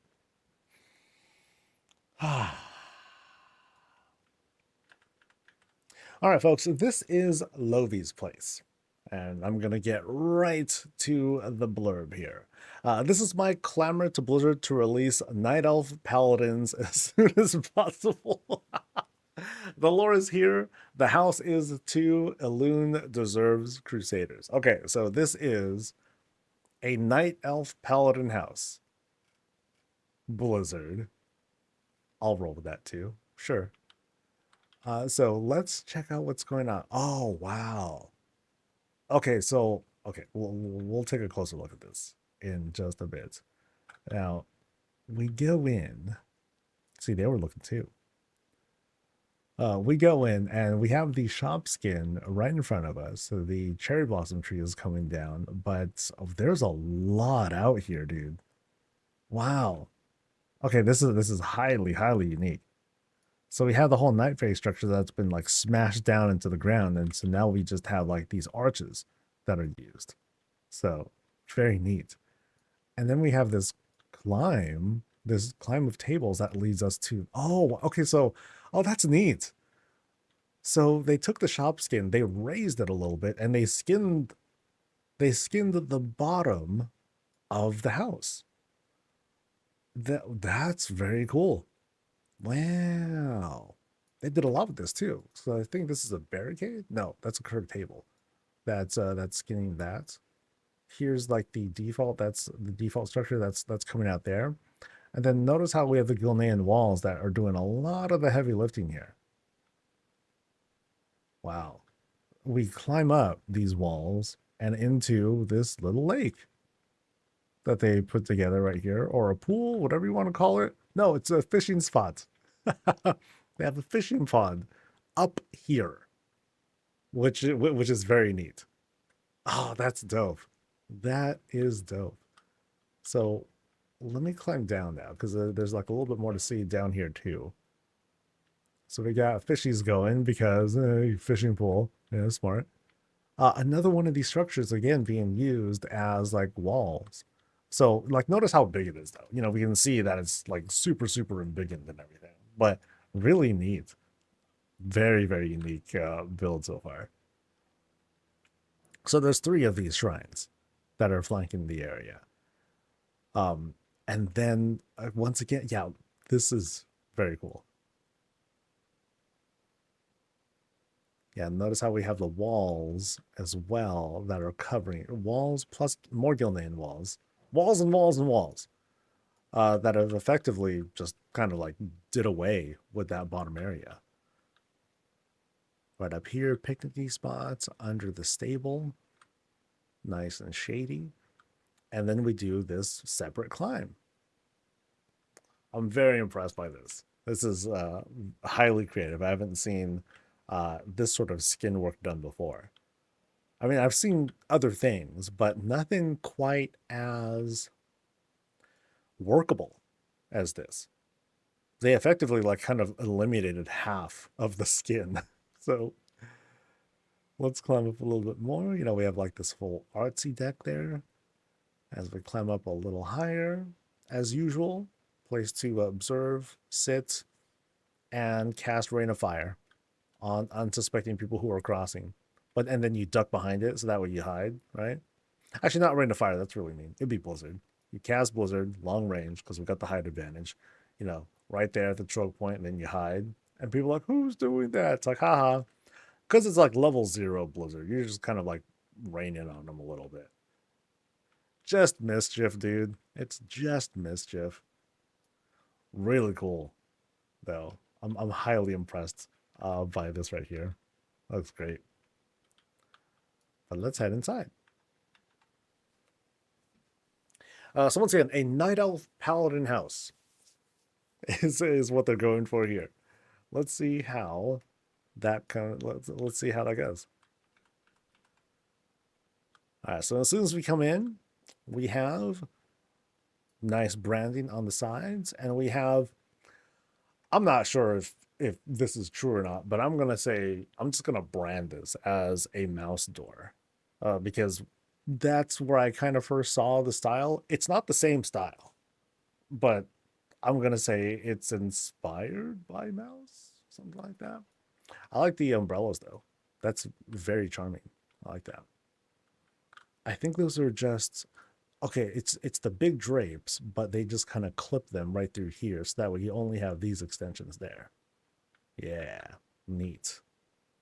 Very neat. Should I just say mouse door? I don't know. I don't think so. I mean, they copied by sight, so let's be fair. You know, they did a great job of constructing that too. All right, so we come in to a feast. You know, sometimes we see arrays like these where you immediately you go in, doesn't matter how the weather's coming in, screw that. The food is right here. You come in, you know, you have the smells that are blasting you right away. You know, so you immediately start to build an appetite. It's like, oh, that smells so good, guys. What's cooking? It's like, yo, it's right in front of your face. Let's eat. We're waiting for you. Great blend here of the Calderai style, but you also have like these very yellow lights, holy stuff. It's coming from those little priest lantern things there. But you also have the blue lights that are still coming in from these windows. So you have great illumination overall. I like this right here. That looks very neat. Check out like the upper trim there. Couple trellises coming out in that sort of array, sort of pattern, but it looks neat. Visually, it just looks very appealing. Back here, drinks, of course. Come on now, drinks and shots and coffees, all the good stuff. Oh, and then you can grab your wine here too. Dude, you might as well just like have the wine up front. Just give us a big old mug. We'll scoop this stuff up ourselves. That's all good too. Here is in each corner, we have like these little relaxy spots. Here we're chilling with Murgles, enjoying the warmth. Over on that side, hanging out with the wolf, plus snacks. Over here, sassy dragon here to judge me. Wow, that kind of worked out with the way I walked towards it, and she's just mean mugging me. I almost feel like if I came from that corner over there, that thing would have went, it would have rotated just so they, you know, they'd be staring at me. It just happened to work out like this. So well done, Sassy Dragon. All right, so we have options. We can go that way. We have what might be rooms, and then kitchen area. So we're going to Jake. Oh no. Oh wait, oh, this is different wine. Interesting. It's pink or lavenderish. Oh, because there's like some tea here too. Oh, you know, I think I know what happened. I think I know what happened. I think someone had poured the wrong stuff into their glass, right? So the wine is like red normally, I think. Actually, that wine is pink. Wait, has it always been pink? Really? I never realized that. Okay. Oh, you know, it's the lighting, I think. The lighting is making it like really bright. So I actually don't know. Because at first I was thinking, wait, I think someone might have put tea, the pink tea in someone's wine glass. I'm like, oh no, that's rude. That would totally throw people off, right? And that's why they spilled it. Like, oh my god! And then they were like so shocked. So I don't think there's a bad story out of this. It's not a Jake story, nothing like that. I think it was just an accident. It's not so bad, so just be careful. All right, so let's go into this kitchen area next. Notice we have here, this is either the servant's table, which I doubt because they're in line of sight of all the guests, or this could just be like either a small prep table, or if guests aren't here, this is where, the family or whoever, this is where they usually eat. Obviously, the cooking is still done over here. All the things that we need for prep. Out here, this really, really nice window setup. Very, very cool. Now, also very intimidating here too, because you have Lordaeron fencing that's closing things off. It's almost as if, this place, it's not the best neighborhood out there, dude. We need like security kinds of windows. It's like, really, dude? You're gonna have that? Yep. So lockdown. Boom. Kind of distracts from an otherwise very, very attractive outside. But sometimes that story gets told too. This is Warcraft, man. It could be like crazy animals who are trying to get inside. It could be bandits. It could be Nazoth, you know, and those security things might help a little bit. So let's make our way out. Yeah, great looking kitchen setup. I love the soft glow to it. But now we're gonna go around the spill and we'll check out these two rooms here.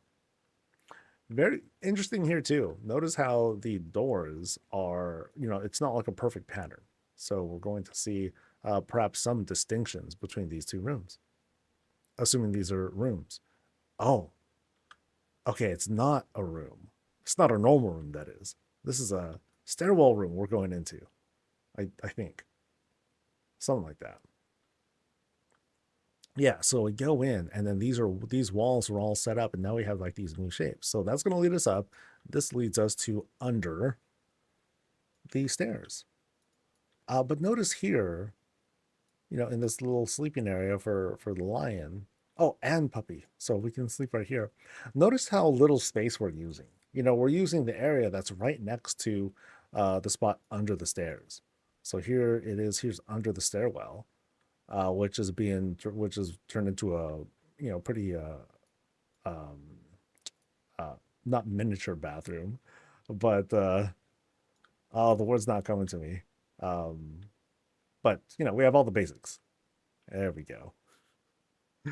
Gildan walls for countertops, nice little drainide table as a platform, minimalist bathroom. There we go. But not really. We have some product out and everything too. Product, some lighting, you know, so it's comfortable in here. You know, and this all comes from, you know, just in the space of an area right where the stairs are. So again, great use of space here. But now let's do the climb. Nice and smooth, lots and lots of lights, draconic banners, and well, other banners of all sorts, but most importantly, like lighting. Very, very bright in here. So go across. We make it to the top, and here is an, is that like a check-in counter? Kind of, sort of? No. It's more like work stuff. You know, they're working on this stuff. They want the special table because they got to work with scrolls. I totally get that. Other folks who might be assisting with research or no, we're talking about like comics. We're talking about comics and we're like talking the latest gossip and like, oh my God, the latest chapter of such and such just came out. And like, you know, the love interest and all that. Oh, they're in trouble. Oh my God. And then everyone's just like going gaga over the stuff. Yeah. My wife does that a lot. You know, she'll meet up with friends every now and then they'll talk about like novels that, you know, they have their own little book club. But they go over like not just books, but also like little manga series that they're reading too. That's fun. Now here, once again, we go back to the fused branding. Night Elf, Paladin, right? Oh, this feels like big cope right here too. This is one of those like, yeah, this is very on point. So it's that whole rose, the falling rose, right? The whole Beauty and the Beast reference. And then if the rose totally wilts, then really bad stuff happens. So to me, this kind of communicates, oh, we're waiting for paladins, but we won't wait forever. Something like that. The thing is, though, this thing loops and it's going to wilt forever. So, haha, got him.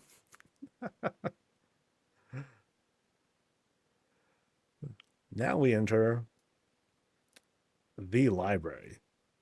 Very intense, wall to wall of these Dalaran shelves. Really popular shelves, by the way. They're big, they're cheap, I think. I think they're cheap.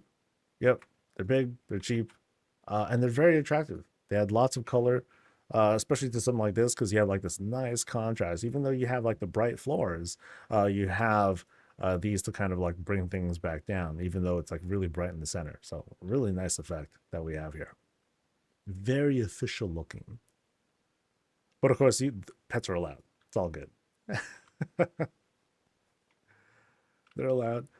All right, so going around here, kind of repeats of the library setup. There's going to be more up ahead. We'll go there in just a bit. We'll see if there's any secrets or any other things to discover here.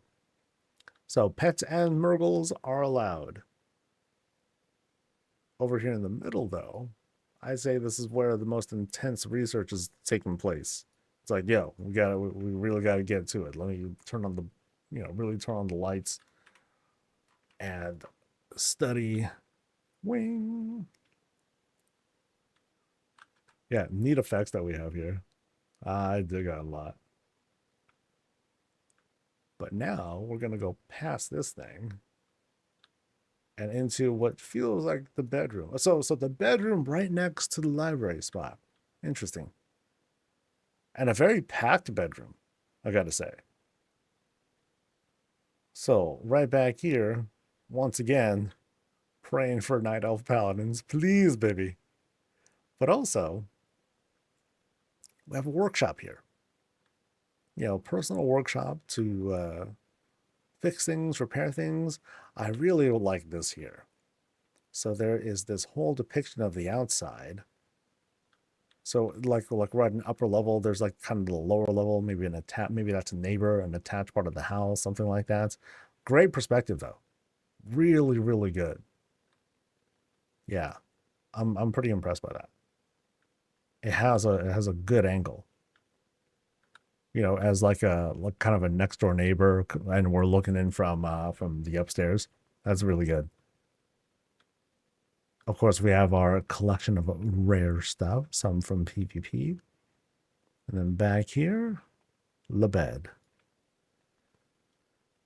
Okay, now, like Reptar is carrying Snuffles like wedding style or something like that. It's like, everything okay, dude? And the Reptar's like, nah, it's all good. They just had a little mishap. We're going to saunter off here and, get ourselves cleaned up and all that. So, you do that. Or, it's not my bed. Y'all can carry on if you really want. All right, so here's the bathroom. Oh, maybe he was taking him to the bathroom. That's all good, right? We have this lovely tub. I like the colors that are out here. It has this kind of sort of washed out look, but then it makes this structure here. I'm not quite sure what this is. Oh, table. It makes this table pop a little bit more because you have that little splash, but because it's a unique color, it makes it come out a little bit more. I like that. Here we have our, I don't know, we have our hoard toilet paper. Way to go. No one's perfect, so it's all good. Wash up, dry off, and we are good to go. All right. So I do like how the call for Night Owl Paladins, like it's definitely there, but it's also not overselling. It's not overstating it. It's not trying to I didn't see text on the ground that says "F you, Blizzard, give us Night Owl Paladins now." We didn't see anything tasteless like that. We still have this very lovely, this very elegant house. Yeah, with great glows. I really enjoy the lighting. I mean, it's really heavy, especially the draconic lighting. From the chandeliers to the different sconces. It's being very, very heavily used. All right, so I don't believe we're done yet, though. Because that took us upstairs. That kind of surprised me, being that happens to be a stairwell room and not just like a series of small rooms. Because now we're going this way. Meet up with the night well.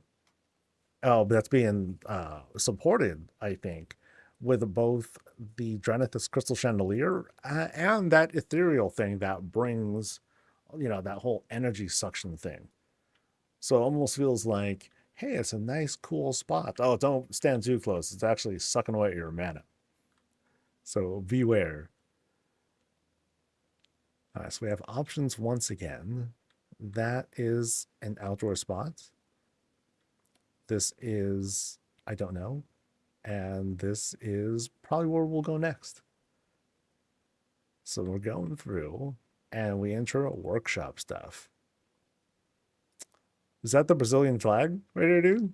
Oh, man. How far they get? I don't think they got far actually. Oh no. So, by the way, congrats to Spain for winning. But yeah, that's neat. That's neat. That's fun. I like that. And right back. Oh, okay, cool. Here's another great perspective shot. Here, let me pull back a little bit. So here we have this kind of like, it almost has this kind of like floating island look, and then you have waterfalls coming down on it. I don't believe that's what's being done here.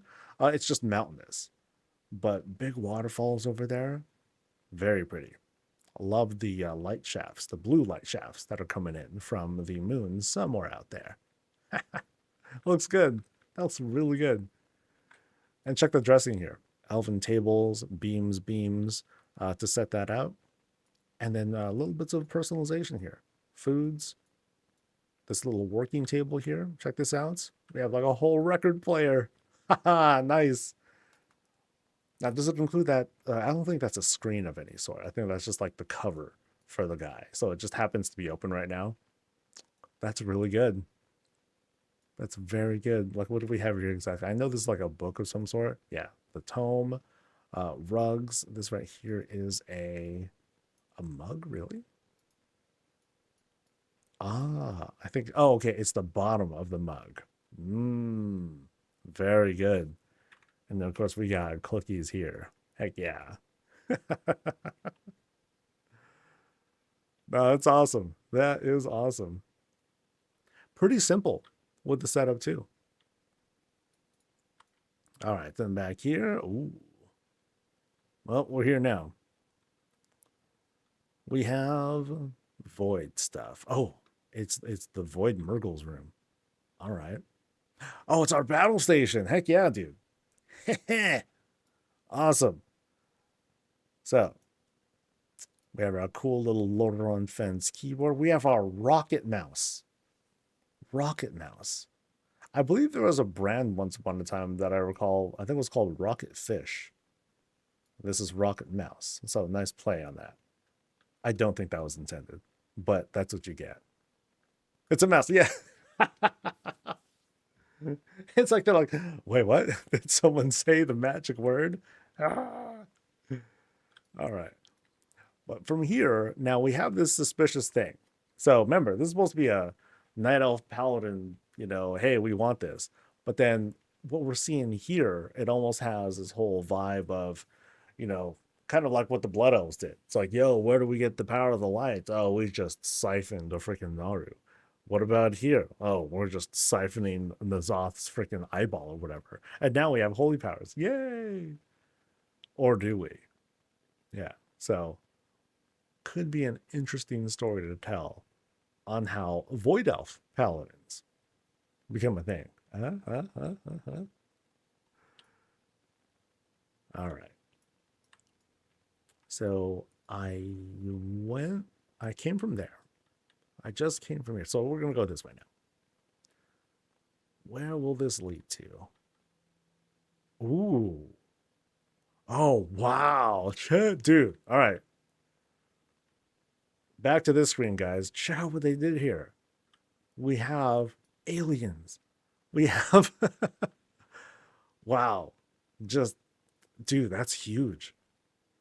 Huge transition as we exit out of the house. We walked onto these Gilnean tables. And from here, we have like this nice effect. Hey, all the treasures over there. Like someone's looting the place or something.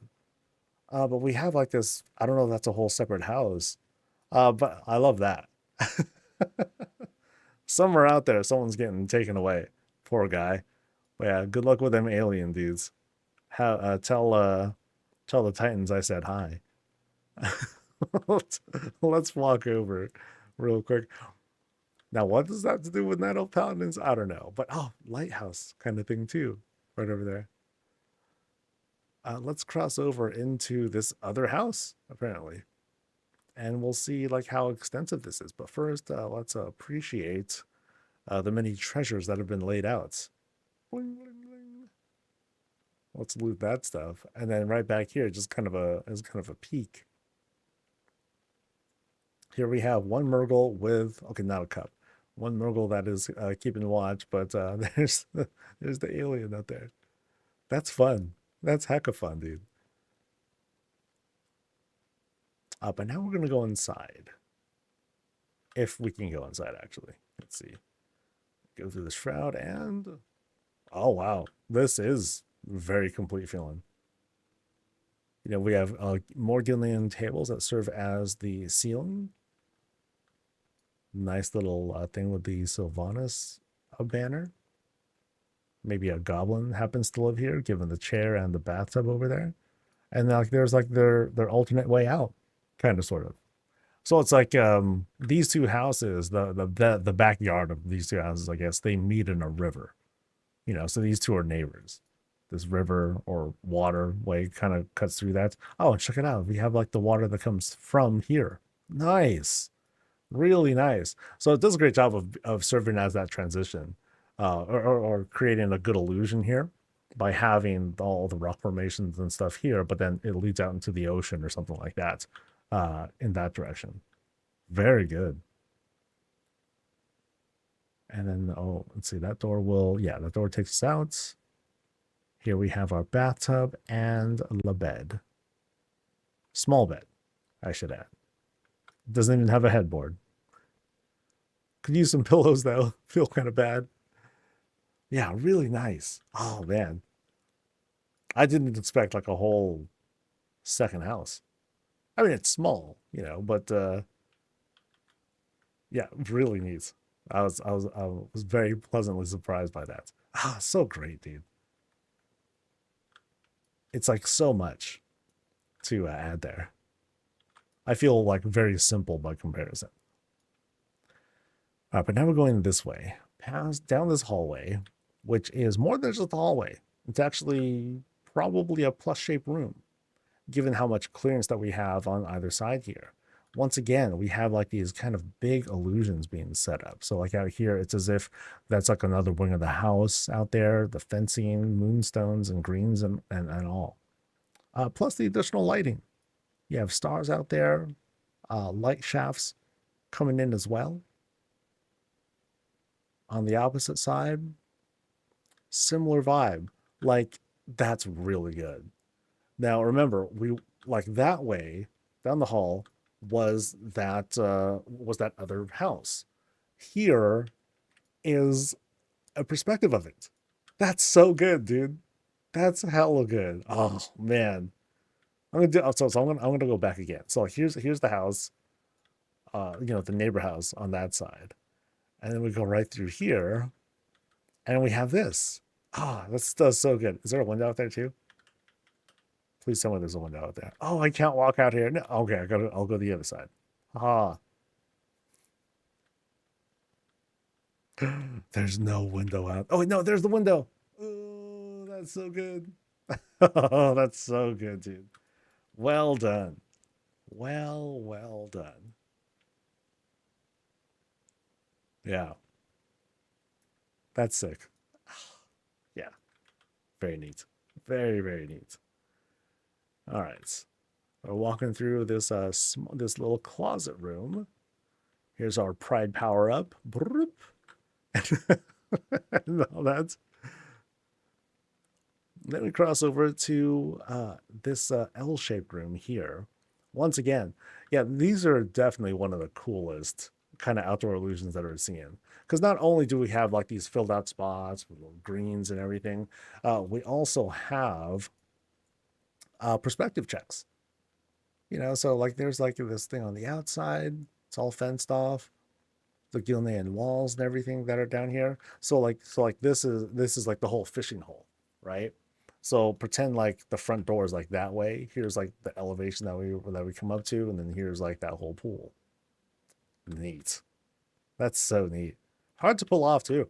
You know, it's a lot of advanced planning with layouts and stuff. And then from here, placeholder. But we can get a peek, kind of, at what's going on. So it's like this whole enclosure for the folio. You know, really elevating the profile of it, but you have like what looks like this like almost cathedral being set up in there. Oh, that's going to be really cool. That's epic, man. Remember, 1,600 more budget is coming. So hopefully that'll be enough to fill everything out. Now I was waiting for a chapel of some sorts, and I think that's gonna be it. Where we're gonna see again that big play for Night Elf Paladins. Great stuff though. Great place. I'm gonna double check that I went through all the places here. Yeah, this is the main room here. That's the front door. All right, we are good to go. Yeah, thanks again. All right, we're going to number 5, baby. At 32.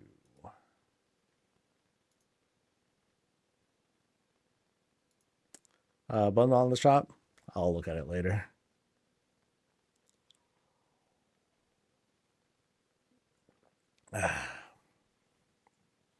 Y'all know me. I'm not like, I don't get overly excited on shop stuff, even stuff with the core on it. It's like, all right, it's there. Holy cow. It's there. It's cool. All right. As for other news, though. Oh, that's what it is. Okay. The whole BlizzCon 2026 virtual ticket thingamajigger. All right. We'll look at that later, though. Not yet. Not yet.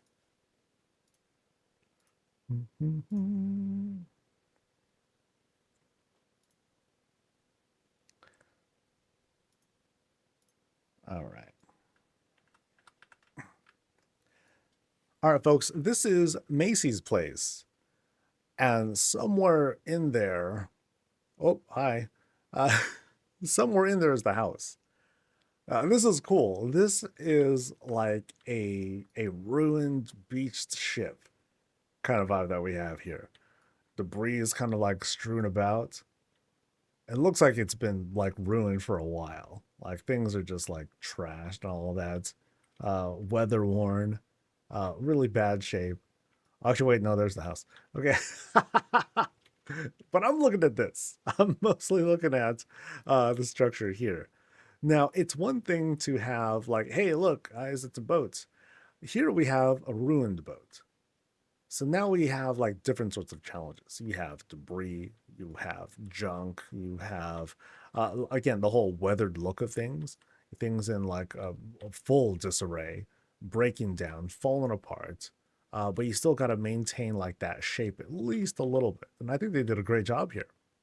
The challenge is to have everything angled at the same way. So I can see where this can be like really uh, taxing and maybe annoying, but cool shapes though, because it's using these market bins. You have the big canoe that's making the initial shape. Here's a chicken coop that's acting as like that back area, and then you have like the big leather sails, pillars to help support it and everything. I'm surprised that the mast is still up, but I guess that should be one of the more sturdy parts of the ship anyway. So yeah, great work with getting the shaping and everything here together. Yeah, I was kind of hoping they sunk the house into it as well. I was like, oh, is it like in the back? And then when I saw it here, I'm like, oh, never mind. It's like, no, we're not making any effort to like really like disguise it or hide it. That'd be like way too big, but really neat though. Let's head inside though. All right. So the house was made at release. The first 2 rooms made with pretty much one of each item. Orc Hunter House with themed rooms including Mad Scientist Lair and Large Owl Automaton. There's a large orc living quarters, a hot tub, and secret hunter shrine inspired by Redditors. A secret hunter shrine inspired by Redditors. So I guess what we're looking at is kind of an old generation spot, something like that. I'm not being instructed to move in any order, so let's get right to it, shall we? So up front, notice lots of empty space. We're welcomed in with the 2 sentinels. But big kitchen area. Actually, no, it's not just a kitchen area. This is a processing area. We're not cooking here. Not that kind of cooking. We're doing all the profession stuff all in one spot.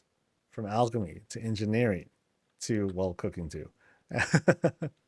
So notice how we're like processing this dragon. We're gonna like he was already been broken down. Like all the meats and everything were dissolved away with anima bottled stuff. And now we're using its essence to, I don't know, sell stuff on the auction house. Whatever the case. Yeah, really fun alchemy and profession setup that we have up here. And a nice little touch of the aging back here. Like no one's been up there to like do anything there for quite some time. And it's kind of funny how you have like this evidence of power being routed. What the hell is that? So, okay, so here is that large owl that they were referring to. That is very unique. Now, part of me looks at this, and I think I think owl. You know, funny enough, I also think moth, kind of. You know, because it's like the whole fuzzy nature of it. You know, it's not feathers, it's fur, so it has like a moth kind of feel to it. And like here's like the crazy wingspan coming in from the illicit tables here. So it's very neat. Now, of course, it's not made to be real anyway. It's an automaton, so they just kind of used whatever.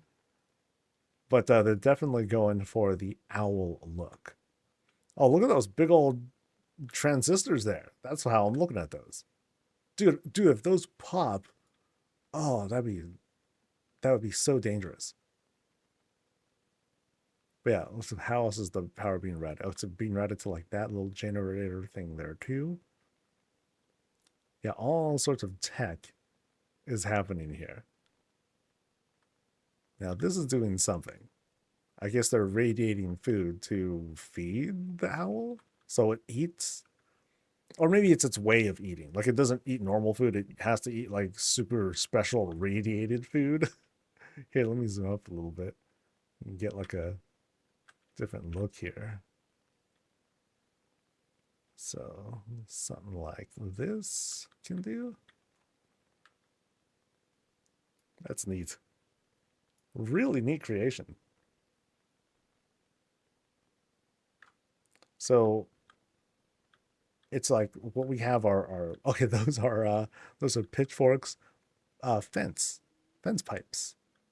From here, the wings are being made with those I'm sorry, those coffin lids. That's like the main shape, and then the rest of it is just kind of positioning things. So lots of the Baron's grass up top here. Hey, hay is helping to shape the head.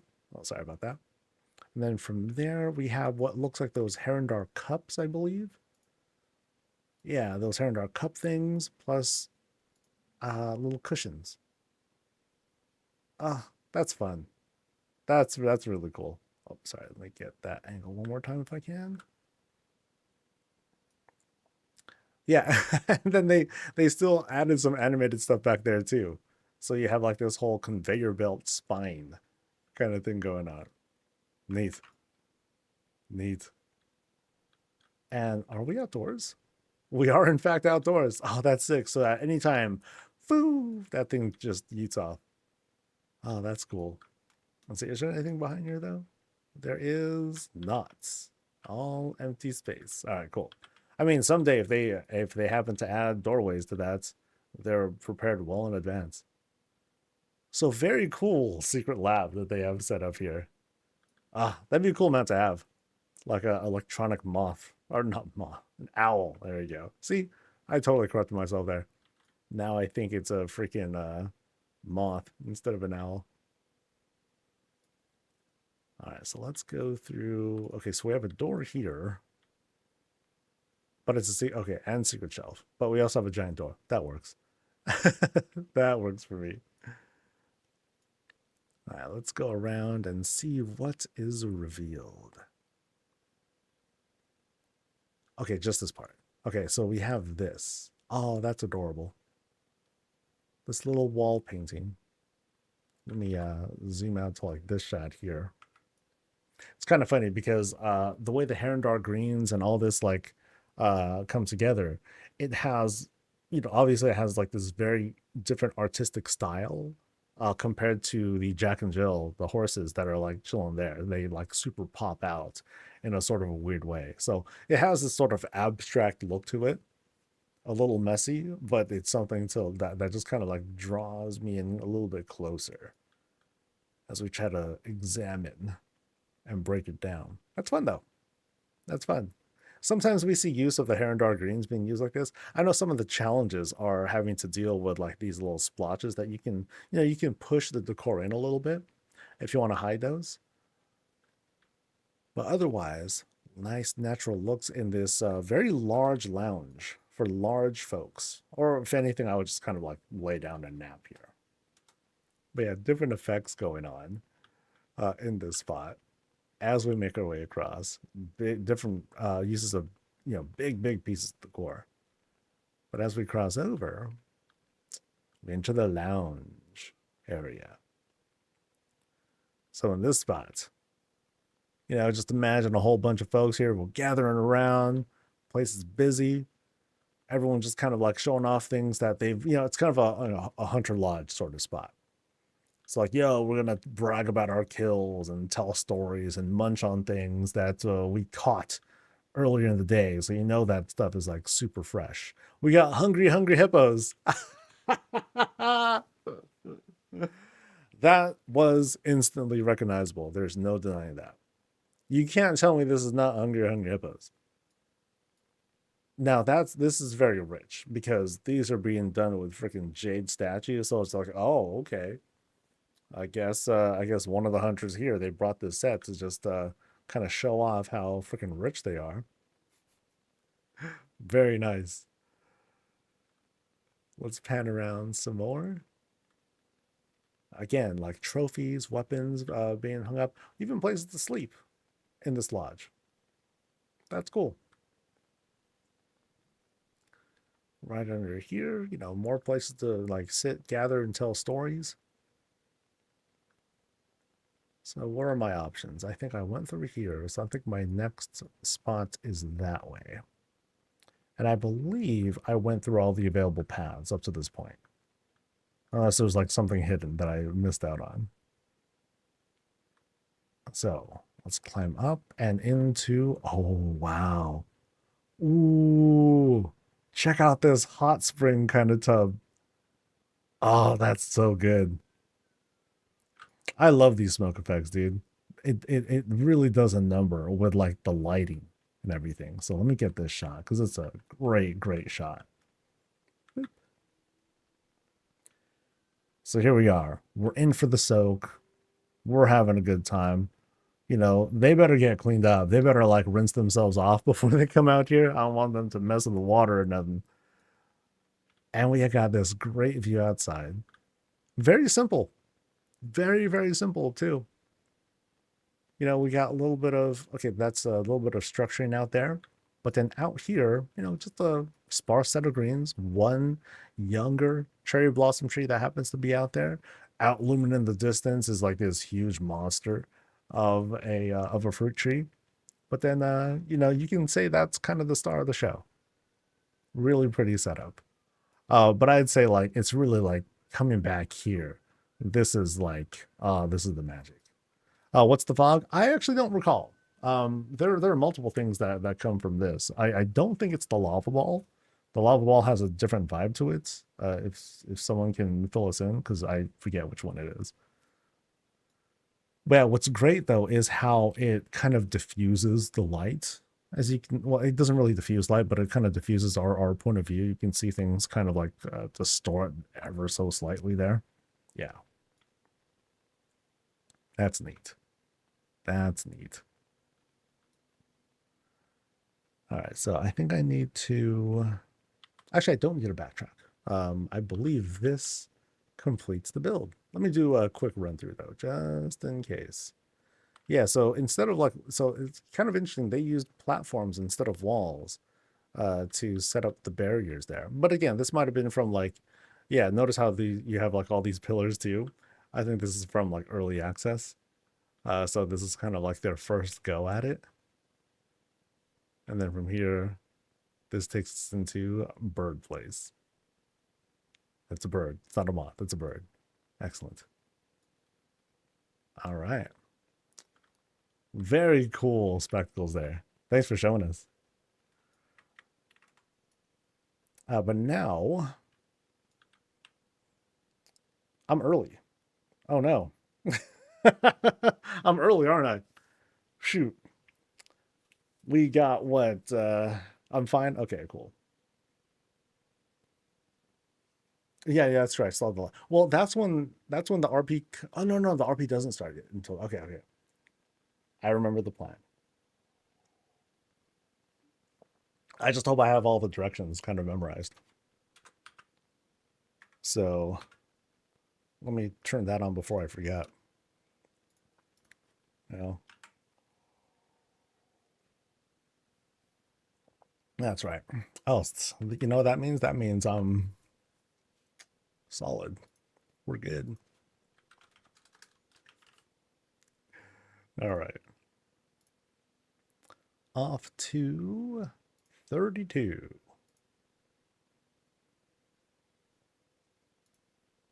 Actually, no, not 32. 9. 9 is where we're going.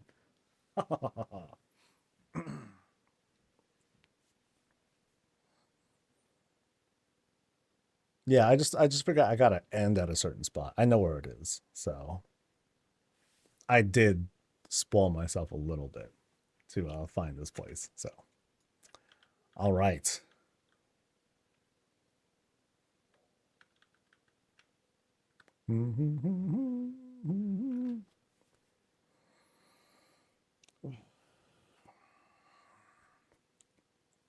Sorry.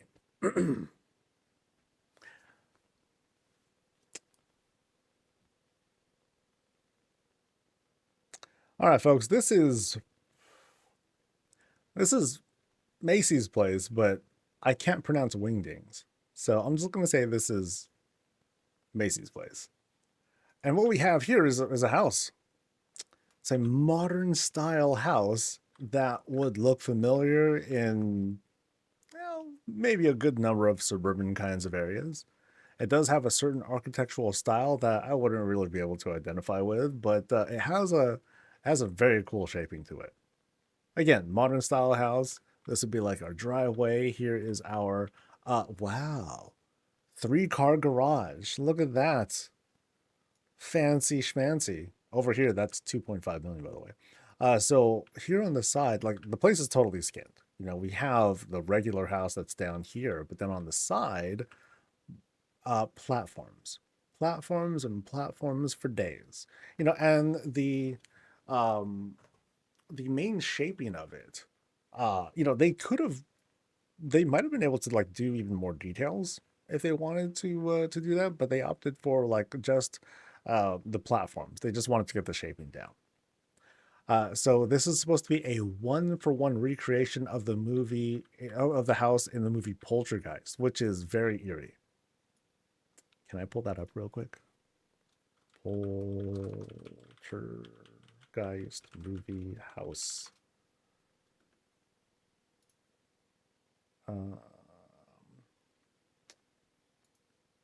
Yes. So it's kind of this. Yeah. Yeah. Nailed it, dude. Nice. Very, very nice. All right. So I guess we got a good idea of what to expect from here. But let's do a quick look around and see what else we have. So it's all the shaping. So yeah, we have walls and all that are being used on that side.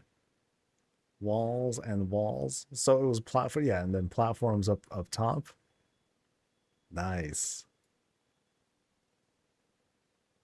Yeah, that's cool. And then like a nice little touch here because you have like these drainite shelves that are being used here for more of the shaping. It's pretty sick. Oh, that's a 250 budget house. Nice. I mean, I'm sure the 100 would help a little bit, it can add like some more details to it, but not too much. All right, so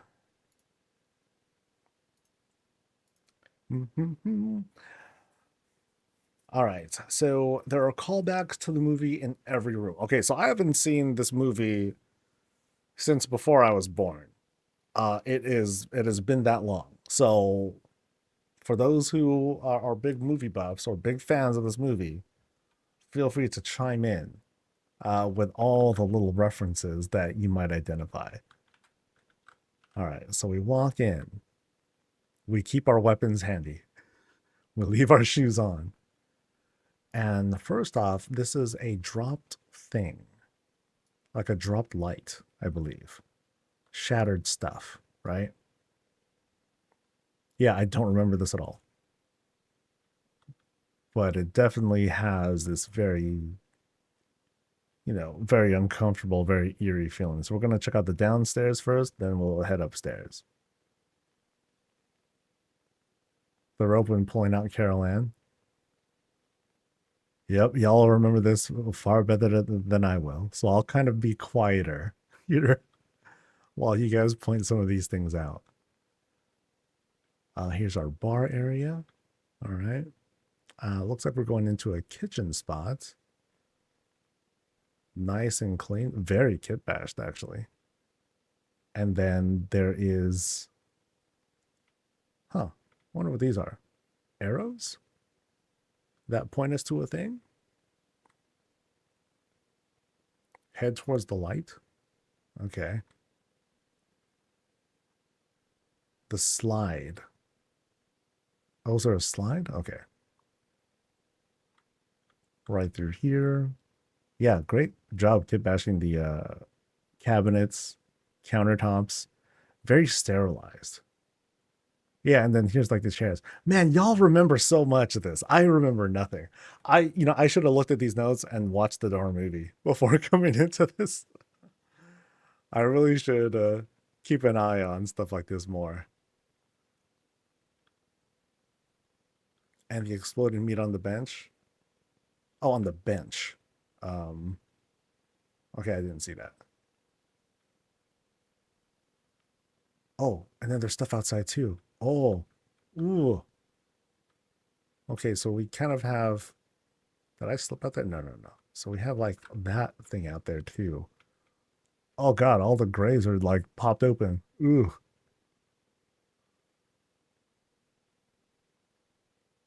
All right, so that door leads nowhere. This door maybe leads out to that spot there.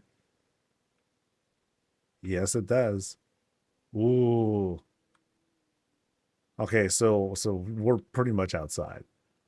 I really like what's being done here, though. Skeletons in the swimming pool. Oh, okay. Plus the yeah. So we're basically outside. Oh, this is a neat vibe, though. Because they took the trellises and they did rain. That's really sick.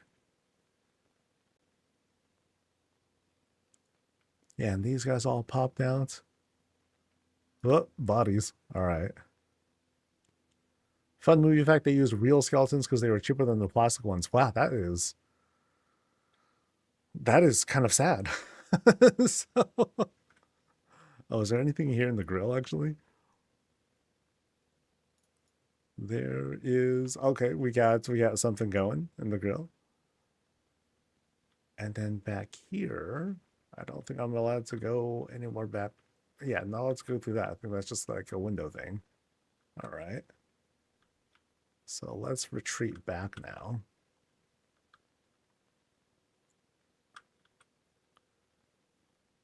Back here. I'm not quite sure what the arrows here mean. If someone happens to know.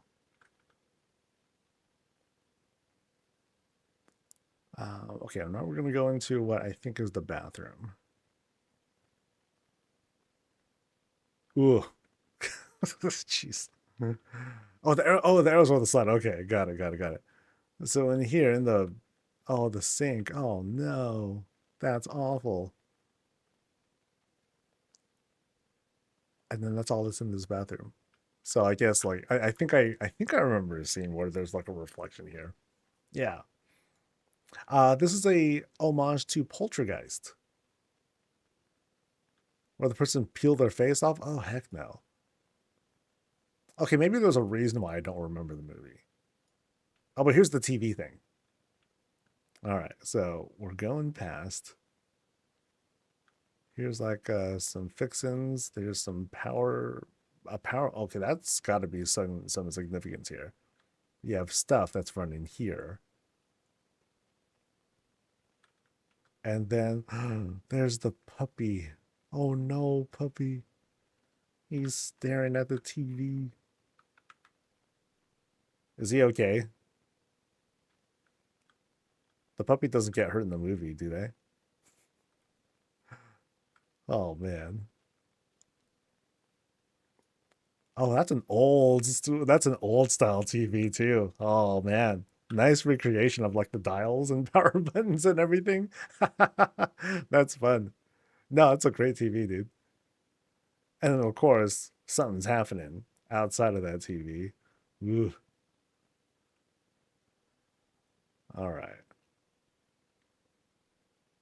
Is this a setup for the investigators? Yeah, yeah, I think so. So like they're like doing something. All right. And oh, and like some random upside down furniture around here too. I think I saw, yeah, there was another thing up there. No, I've totally forgotten about the movie as well. So when people bring stuff up, I'm like, oh yeah, yeah, yeah, yeah. All right, now we're going up. All right, note the kind of smokiness that's coming from down there. This, I believe, doesn't lead us anywhere, does it? Yeah, so that's nothing. Okay, so we have these like little hallways here. And then here, a bedroom. We turn around and, ooh, this is America. Bow, bow, bow. What is that actually? Is that a bunch of little things? Okay, that's the cage, but I don't know what's putting that together. I think it's just a bunch of like tables or whatnot, a bunch of dyed tables that are making that. So you have like that screen. That's neat. And then through these windows, I don't think there's anything through these actually. Yeah, these are just like wall sections. Yeah, just walls.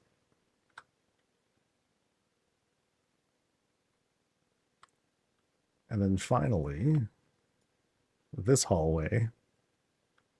Oh, the door's open. Ugh. Oh, dude, that's creepy. The fact that the door's open is kind of, and I can already tell like it's shrinking. I didn't look up. Oh man. Oh, what's that? Jersey, more furniture, more creepiness. Mom shirt. Ugh.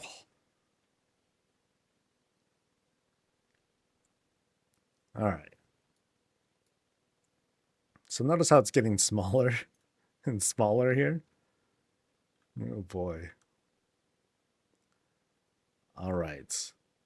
And then, oh heck no. Oh jeez.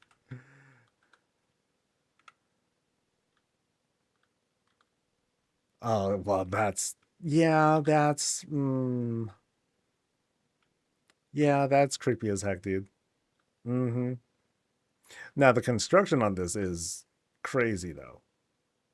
You have your gnome who's in there. You have rug rolls. You have this giant stool. You have like these paving stone gloves. You have freaking prey dudes as hair. that's that's crazy. That's crazy. There's so much in there. Oh wow. Yeah, that Murgle is like, oh heck no. Just chaos in this room. Whoa. Oh, Jesus, I'm like moving out of the way of the freaking books. Jeez.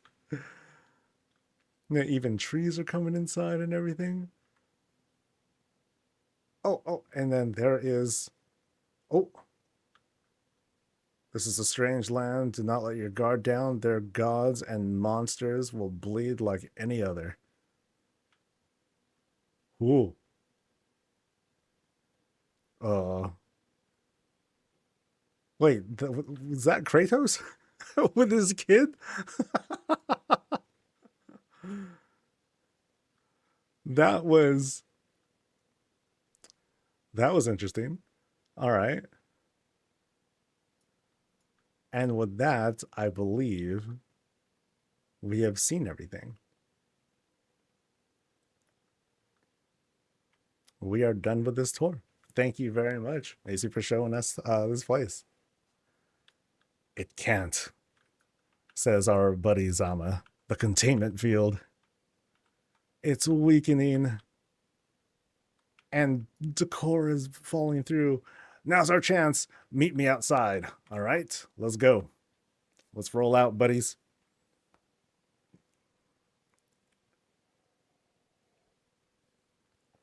All right, so I've been instructed to wait right here. Yeah, so great job on the builds from today, guys. Do I want to break? Yes. Feel free to do what you got to do. Give me like 5 minutes. I want to take a look at this whole shop thingamajig. If I can find it. If I can find it.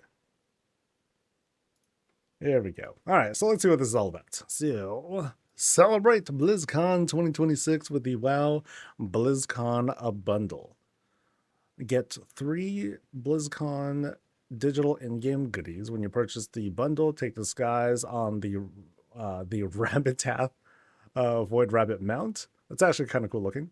Don the Dawnfire Phoenix Transmog Ensemble and the perch of the Dawnfire Phoenix to your home, showcasing the Phoenix's transformation from hatchling to majestic form. Okay, so oh, okay, so that's the decor thing. It's like a little Pepe looking guy. And then, oh, the transmog looks pretty sick. That looks pretty darn neat. So, and there's other stuff. Okay, that's all I care about. Okay, so can I see the stuff on the shop? Yeah, here it is. Okay, so details. There we go. So here is La Rabbit. Hey, that does look pretty cool. I gotta say. You know, so it's a cosmic void rabbit with its cosmic booty. Sorry. That looks neat though. That does look neat. And then here is the bird thing. Whoa! Oh, sick. Now, what would I do with this? I don't know what I would do with this. So of course I could buy one and then I could have like a bajillion of these as long as I have like, well, a whole crap ton of gold. Yeah. A nightlight? That would be kind of cool. Yeah.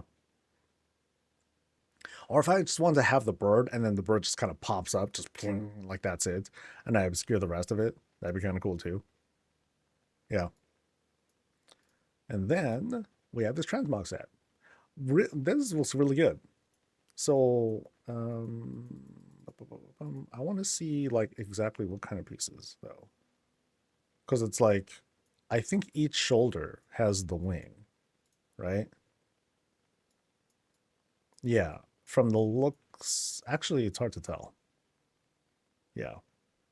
The wings are attached to the cloak. Oh.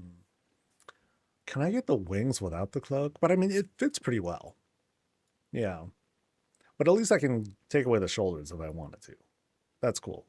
Neat helmet too, though. Yeah. It's nothing too crazy. Like it's a pretty standard looking full helmet, but I like the texture, the feathered texture in the back. It's like, yeah, that's right. It's like having perma wings.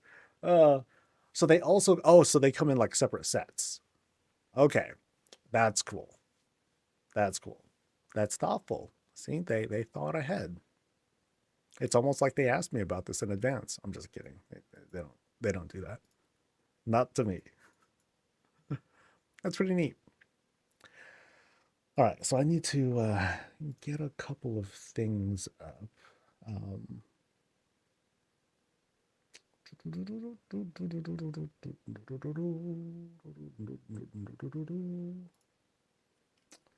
All right, so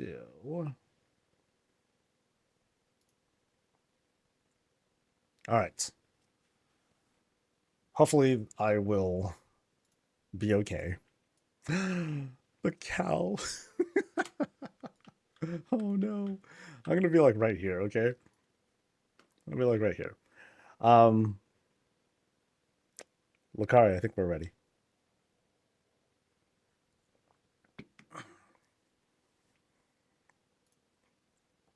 All right.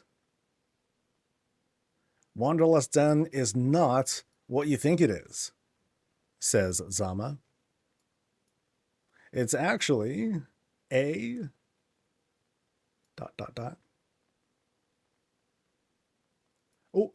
Oh, some kind of self. Zama, you're not given authority to allow outsiders in Wanderlust. Dun dun dun. Can you not see? I told you this would happen. You cannot contain such. I care not for your opinions. If you not remain useful, perhaps I should just... Fine. I understand. I'll be repairing the temporal barrier. And where is she now? Wait, she who? I don't know. She says she was going for... That's Chromie, I bet you. She says she was going for a walk and... ...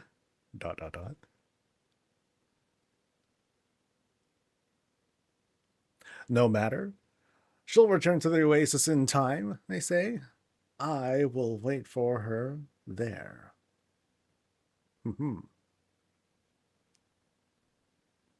Now remove our guests from Wanderlust Den.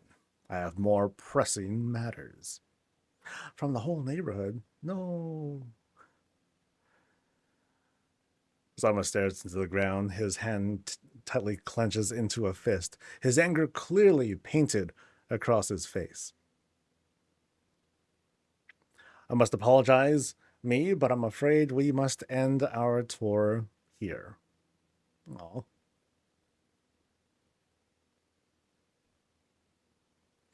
The warden throws her hand up. A black smoke swirls and fills her body, enveloping them in it.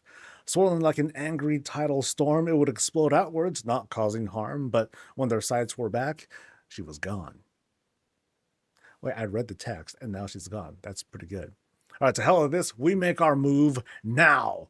I don't know what move we're making. I thought we're just looking at cool stuff. Zama puts his fingers to his mouth and produces a loud whistle. You're quickly surrounded by the homeowners of the toured houses of the Wanderlust Den. Oh, snap. Yo. Oh, my. All right, there isn't much time. Quickly, take these. Follow the map. And then there's a map. Boy. Find their owners. And it should break the illusion. Oh boy. So this whole thing, all these visits were like fake. So follow the coordinates on your map. And I was given fine sand. All right.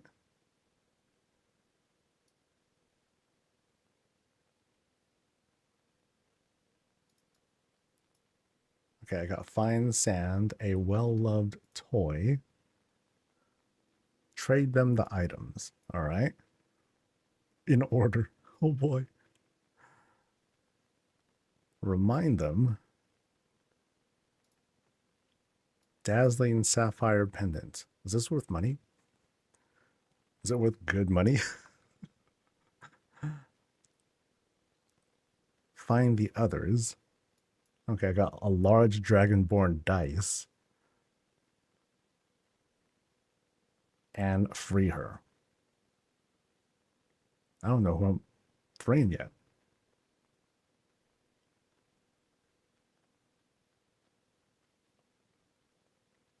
Oh, I'll open. Okay, there it is. And an inert passage sigil. All right. So I got 5 MacGuffin-y kinds of items. All right, come with me. Time is short. Let's head back to the Oasis and see if we can beat them there. All right, let's roll.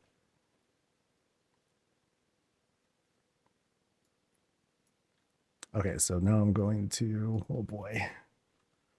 I think I'm going to this spot here. All right. This is very intense. Bye, guys.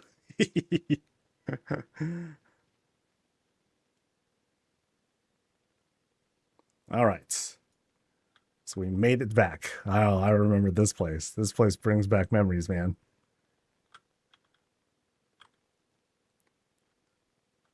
So, of course, they've already locked us out. So, bummer. Quickly, let's find her allies and free them quickly. All right. We still don't know who her is. Will be pivotal in getting her out of here. Get on quickly. All right, buddy. Oh, the outdoor volleyball thing is still there too. Nice.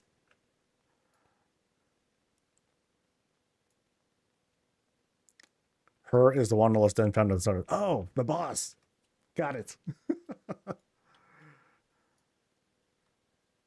All right. This is one of the first times I've ever done this. True facts. So that's neat.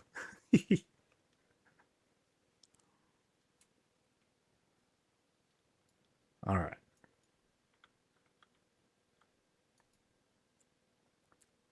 So spot number 1. Well, I guess we're here to find these 5 people.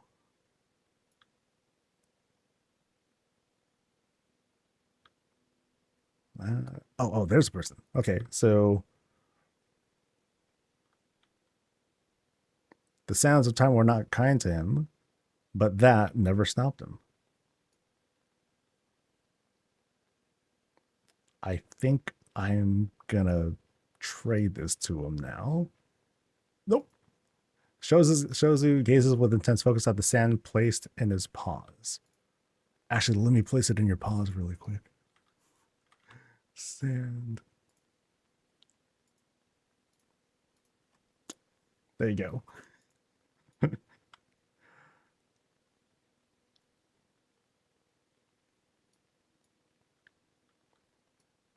Ooh. Oh, he scared the turtle. Wait. Dude, the turtle was evil. Okay, I won't let them hurt her.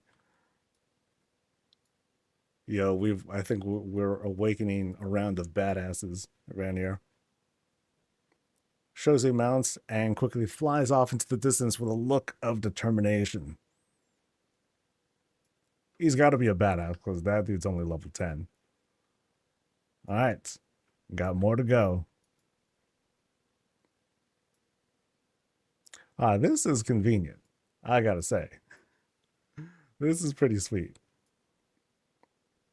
It really has like that full vibe of hopping on to like the NPC. They're like taking you from one place to the next. Sick feeling.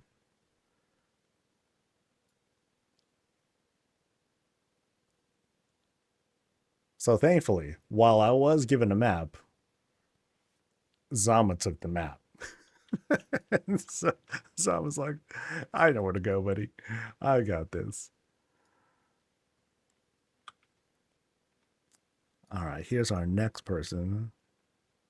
Nobu Suichi. A simple toy given by him will fuel her drive. All right. Doll toy.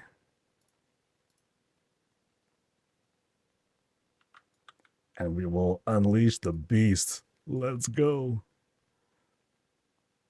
Jonja gazes with intense focus at the toy placed in his paws. Ooh. Jonja breaks the illusion.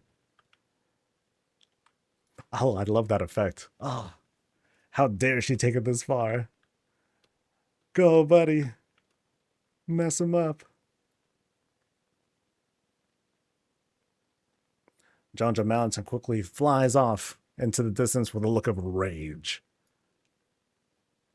Meanwhile, the neighborhood folk, they just know none the wiser. They're just chilling, vibing. Oh, Wanderlust Den is just kind of doing their thing again. Yeah, yeah.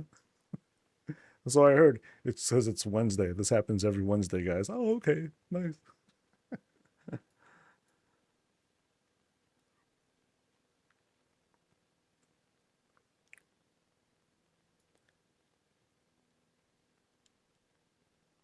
It's cool how they're using so much of Founders. I'm sorry, so much of the neighborhood in general, for using locales to expand on this bit of story.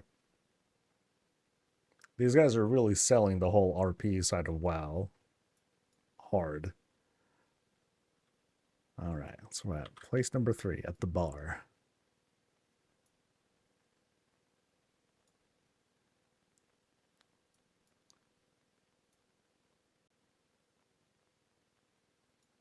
Oh, so we have this person, shunned by her people, difficult choices she has endured. She seeks atonement.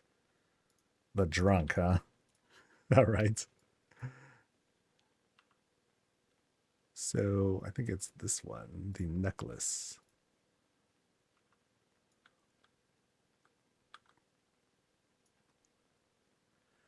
Repentant Volpera gazes with intense focus at the necklace placed in her paws. I like how they call themselves Repentant Volpera. And they break through the illusion.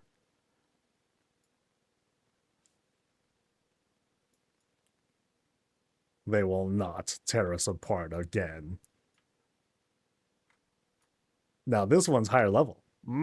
This one's going to tear him up. Level 81.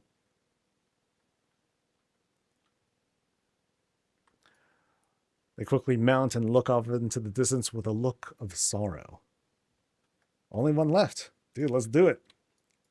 Me and my big old shoes are ready.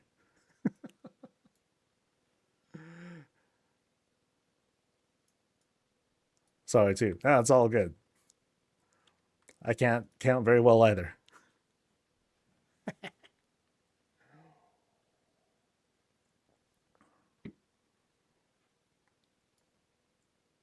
Oh, what a show, man. Wait, what's that in the background there? Oh, crazy.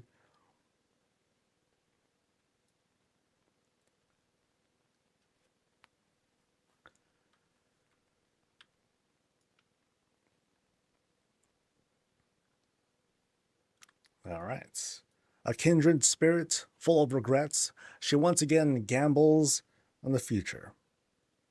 Now, that is what fishing is, huh? All right, here I'm giving away the dice.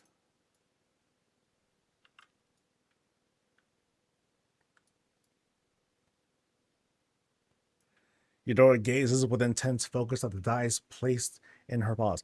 Most of these are Volpirian. I noticed. Eudora breaks through the illusion. I failed her father when he needed me most. I'll be there for her. Oh man, there's a lot of history that goes into these characters, man. I'm pretty sure there's like previous stories that we just don't know about. Eudora mounts and quickly flies off into the distance with a look of loyalty. A look of loyalty. What would that look like? A look of loyalty. That's going to stick with me for a while.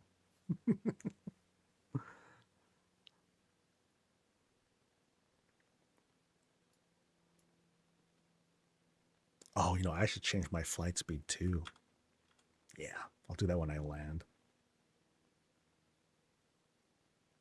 So, like, where is it? This one, this one. That'll give me more control later, just in case.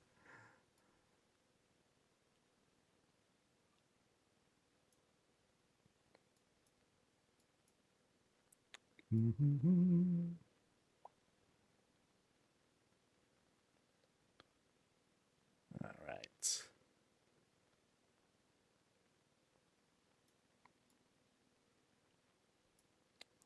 Zama's Mount will figure it out.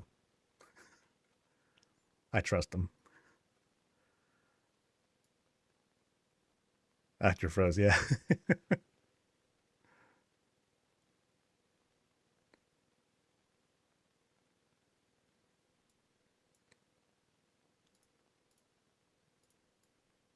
All right. Ah, there they are, I think. Maybe.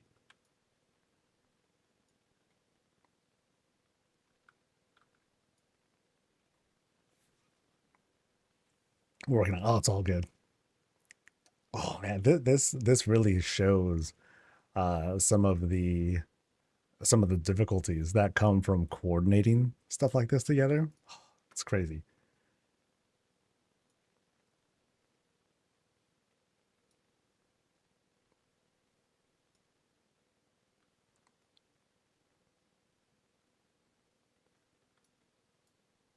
Cursed from birth, bound by fate, she marches on. All right. And here the sigil.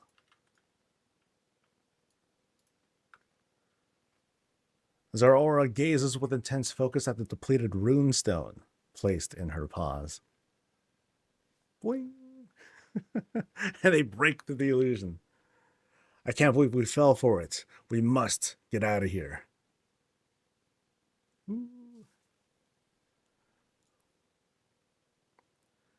Zaraora transforms and takes off immediately with a look of confidence. All right, let's roll. We got all 5, special things. We freed all 5 people. Let's go find our friend.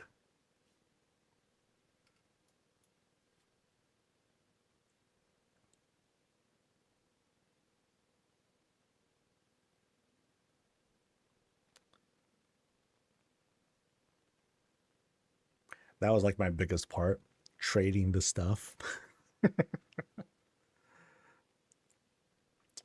I made sure I gave myself like a pretty easy job. So,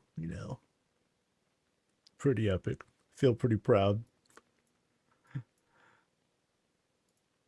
All right. There it goes. There's the den.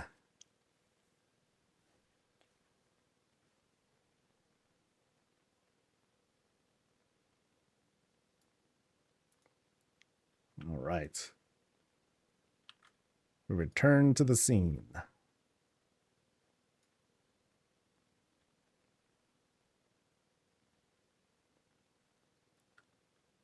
Oh, thanks. We good, buddy. We good.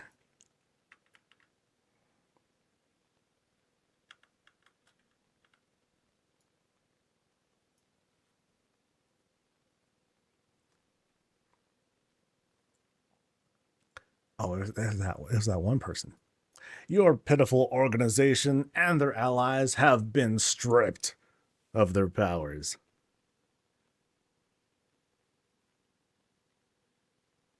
Soon, she'll lay claim to all that you sought to protect.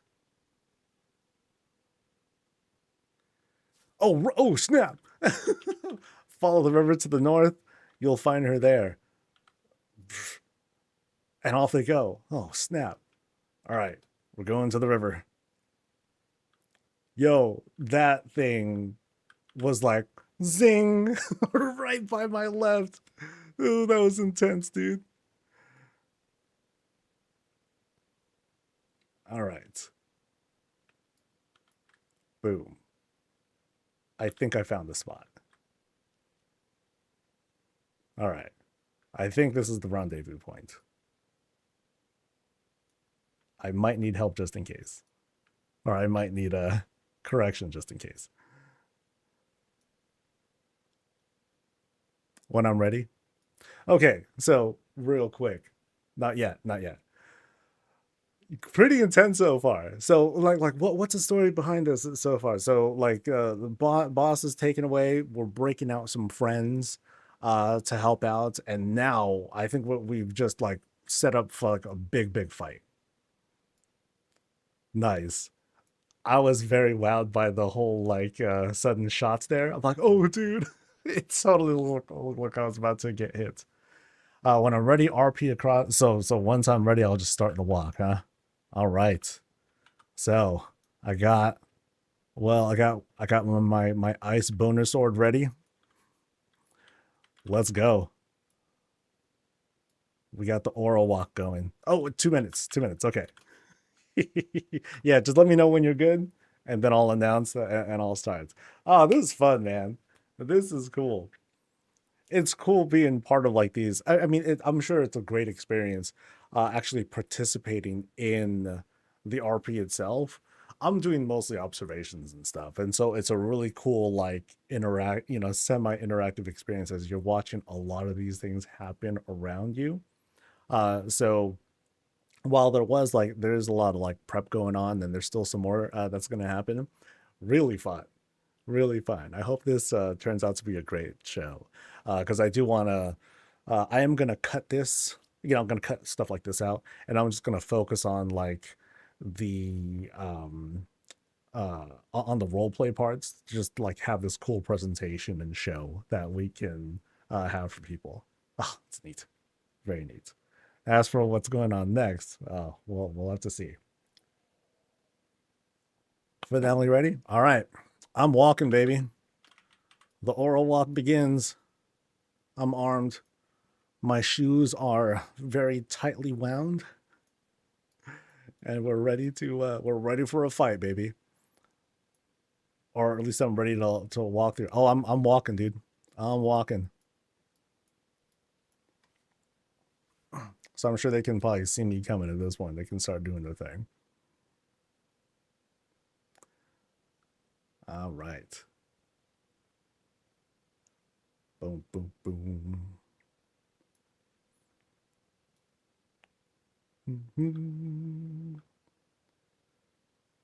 It's a long walk. But I was explicitly told, RP walk this guy. Like, you got it. Because I don't know what's supposed to be around this bend, really. I was just given a path to walk, and we're gonna walk it. Let's do it.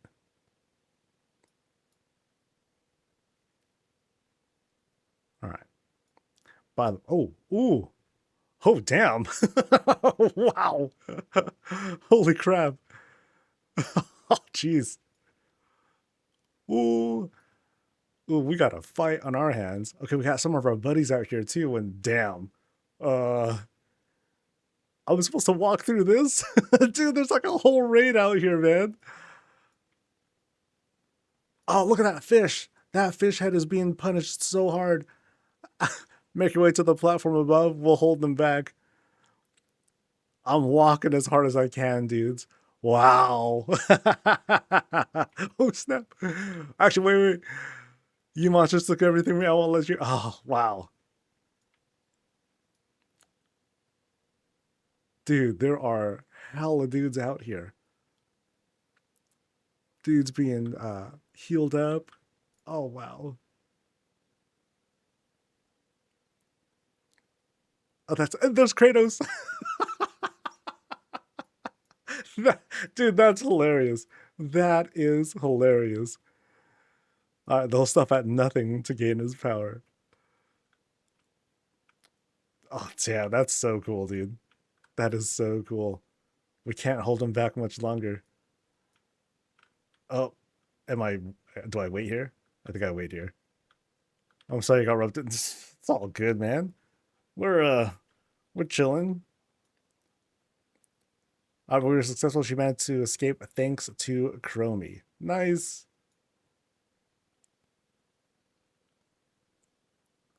She'll definitely be going after them after what they've done. Oh, dude, they are riled up. Can we get them out of here while we hold them off? Hi, Chromie. Ooh, portal. Uh-oh. Wow, that's so neat. You certainly tend to get into some sticky situations, don't you? Classic Soul. Oh, yeah. Classic Soul, dude. I have two options for you, and you must choose quickly. The one that gives me shields. I can port you back to your own timeline, and you'll be none the wiser of the events here that have transpired here today. Or, but if you or one of your viewers or anyone watching this stream are brave enough, I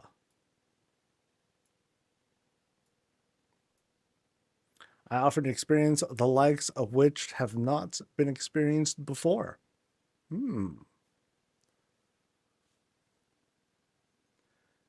Featuring a 2-hour in-game RP adventure questline with no expiration date, through Azeroth and the deep mysteries surrounding Lucario, who's the boss, and her tribulations to find a father she thought lost. By the way, they're basically inviting folks over to experience this grand RP story.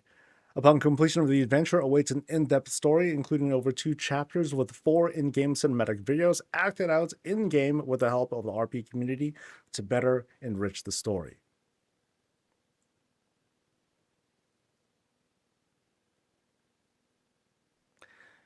If you or any of your viewers wish to experience the event or story adventure, contact that battle tag. Actually, I'm sorry, that Discord profile. It's Lucario5837. If you want to type that out in chat, feel free to schedule your playthrough. Come alone or bring friends. Now choose. Oh, that's cool, man. Escape or adventure? Oh, man. Can I do both? Can I say adventure, but we got to take a break for now? And this concludes the Prelude event hosted by the Wanderlust Den. Thanks to all the participants from the Moogard roleplay community for their assistance with the show. And yeah, awesome. Oh, what a show, dude. What a cool thing that y'all put together. That's neat. That's really neat. Okay, I was telling Lucara earlier, like once we're done with the fighting here, if there's a place for that they want to pose and get together, like let's do like a nice big bow. Cause amazing stuff, dude. Amazing stuff. That was so neat. Look at all the people, dude. There's so many of you. Yeah, line up however you like. I'll get in position and all that stuff, and I'll figure it out. I'll figure out the rest. Oh wow. As requested. Oh, you darn right. This is truly a spectacle. Like, for those who might remember, I did a tour at Lucario's place, over at that spot. So yeah, it was like a big old lounge and spa and everything. Yeah, take your bows, do whatever you like. This is your guys' moment. So thank you guys so much for putting all this together. This is a great show. Yeah, oh, that's sick. Ah, awesome, awesome. This is great. This is absolutely great. Ah. But yeah, I was doing a tour with them, and they put on this great show. They were playing volleyball. They like the place was alive. They even had people disguised as pets, and so they had like their own petting zoo kind of thing going on. Oh, but yeah, this is them doing it again. So big applause to the whole team. Thank you guys. This killer show. I'm definitely going to try to cut this thing and have this put together in the next like couple days or so. So I'll take out like the funny parts and I'll bring it all together. This is fun. So fun, dude. Definitely worth it. This is worth the show. So great job, guys. And just like Lucario was showing, in the end, this was kind of like a kind of like a promo for what it is they do on their server. Feel free to link your stuff if you haven't linked it already on chat. So that way, if people are interested in participating in some of these shows, being a part of it, definitely reach out and contact them, because this is part of the fun of WoW. It's, of course, there's PvE, there's PvP, there's all this other stuff, there's housing and all that. And then there's like really immersing yourself into these things with these RP events. And these are highly unique. It's not these things that are just spoon fed to us from Blizzard. These are things that are put together, fought by our fellow community members. And there's like some really, really cool experiences if you want to be a part of it. So again, huge, huge thanks. You guys are released now. I'm just gonna banter here for a bit. Y'all can do your own thing. Dude, the Kratos thing. You gotta at least give me a second to like explain like the Kratos character who just kind of popped up. There he is. Yeah.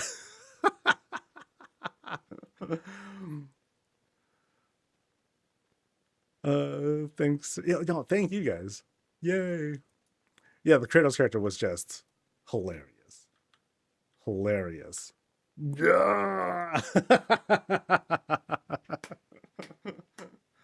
Oh, that's good, man. That is good. He owned it. He hell boy. He hella owned it. Ah, yeah, that was a great way to round out the group visit.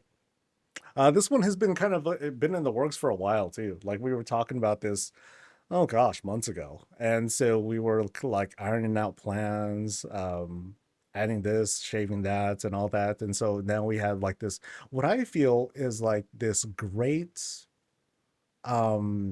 just kind of a demo experience. A great taste of what's possible if you want to hit up like if you want to enjoy like some cool role play sorts of adventures. So yeah, I mean, look at all the people that went into it. So awesome. Awesome. But yeah, what server again? I think they said Moonguard, Wanderlust Den, Moonguard. Schedule the event anytime. Nice. Yeah, that's cool. And then so anyone can take part in small scenarios like these. Like this is a little baby one by comparison. There are much longer ones that Lucaria was pitching to me, and I was like, that's way long. I can't handle that. That would be that'd be way too much.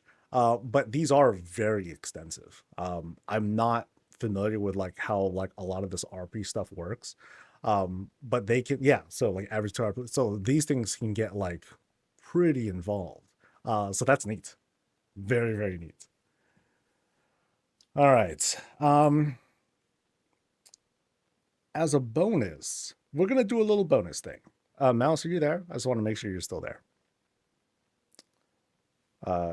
In case you're still there. Okay, so we're going to do a little bonus visit, because I'm riding high right now. This was so good. Thank you guys again for letting us visit and watch and be a little part of this experience.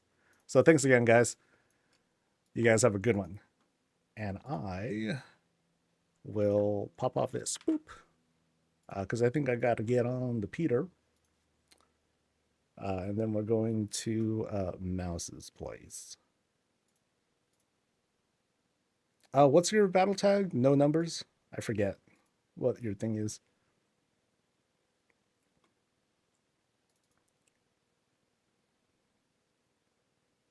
I mean, no, that was, I was nervous, but I was really looking forward to doing this experience. You sent me a Twitch team? Okay. Sweet. Twitch DM. Oh, that's so foreign to me. There it is. Okay. 53.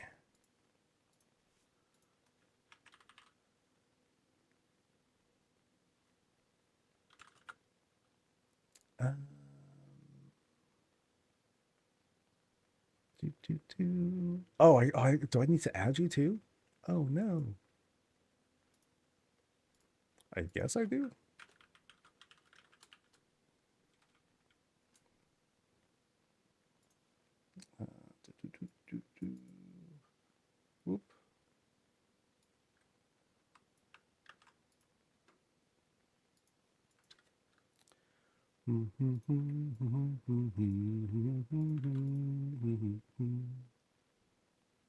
Yeah, I thought I had you already. I guess I don't have you on. I guess the PTR one's different. I totally forgot about that. Bugaboo.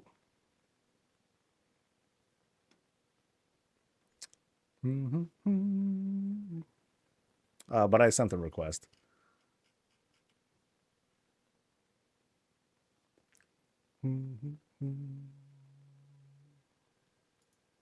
They're all good, but my favorite is the Poltergeist house just because it was so on point for the movie.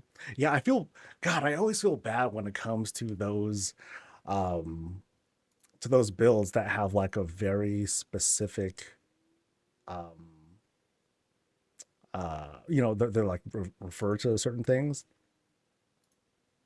Okay, so yeah, because it sucks when I'm like, oh, that's cool, but I don't get it. Then I feel like awful waffle about it. All right, so 53. 53. 53. Uh-oh. Hmm. Boop, boop, boop. Hmm. Oh, you know what? There might be let me turn off whatever add-ons might be here. You made a group in Group Finder? Is it that busted, really? Damn. Let me do one more check real quick. Yep, busted. Okay. So group thing. Gosh, all this effort.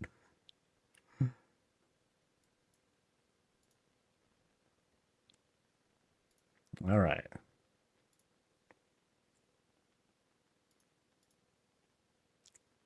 I still can't get there. Okay, maybe I need to let me leave my house. I forgot how to leave my own house.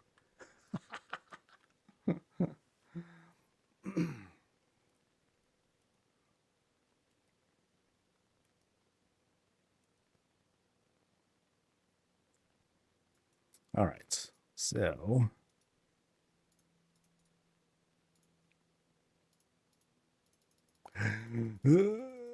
okay, is there another way I can get there?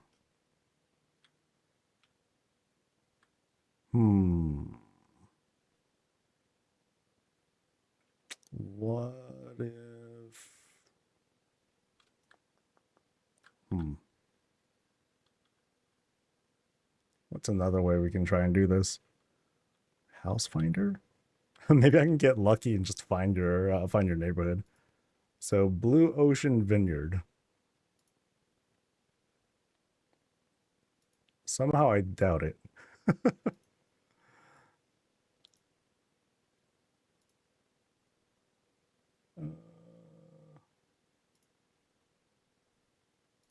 Nope, I don't think I'm going to get there. Bummer. Yeah, I'll try an alliance character. Maybe that'll do it. Can't hurt.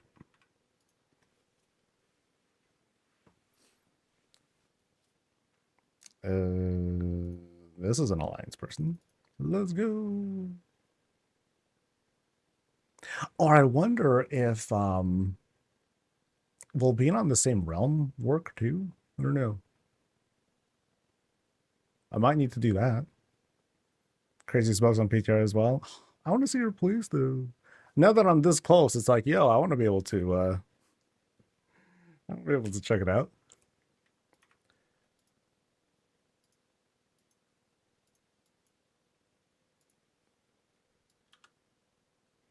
I can't even join pre-made group things. Okay, so let me try. Wait, I can't do it on this character. Son of a butt. Okay, let me try a not allied race person. How about this one's safe?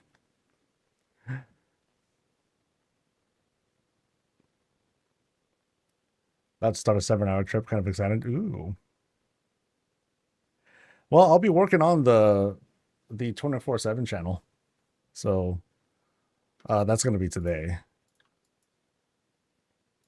All right, so I will try again at like direct teleport first time. Nope. I will try to invite. Mouse, can you leave your group? And then I'll try to join this way.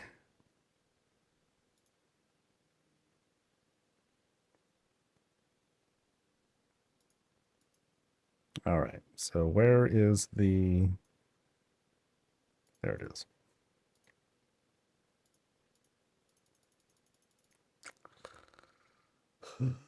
Okay, one more try. What realm are you on? Yeah, what realm do you happen to be on? Maybe I'll try making a character in the same realm, and that might do it.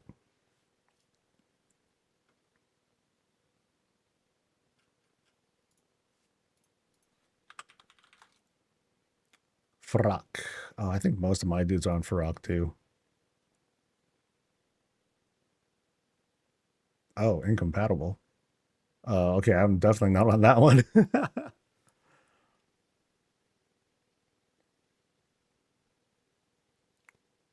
Yeah. Double check what realm that you're on, and then we'll go from there.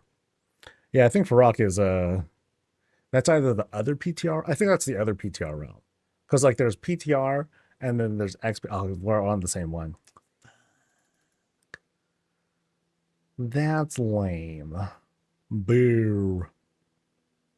Well, take a lot of screenshots and put it on socials, I guess. That's weak. Trying to think of any other ways. I mean, that's one reason why I don't do PTR business, because sometimes it just won't work. Well, I'm looking forward to the video. I'll try to watch it. Bummer though. Yeah, because at least through Battle.net connections, I can immediately like try to visit your place, but it just don't frickin' work.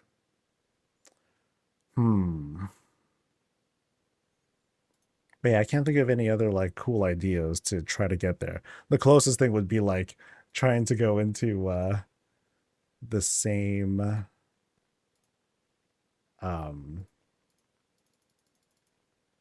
yeah, I'm not logging into any other thing. Okay, so blue. Actually, can I? What if I do a search here?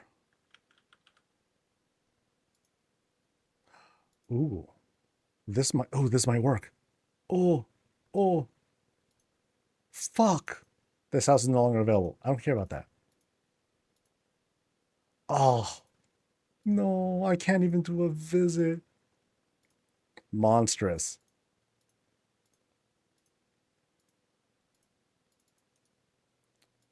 Why? Why do you deny me? Crimes. Crimes. Okay, so I got this far.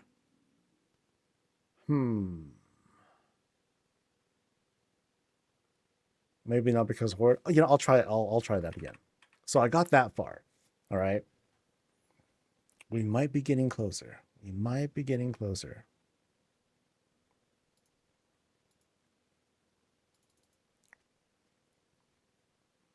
Why do I have level 10 PTR characters? Oh well. Oh well.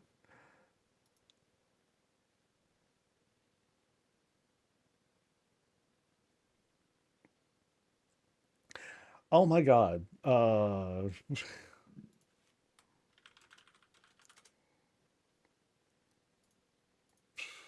Anyway, sorry.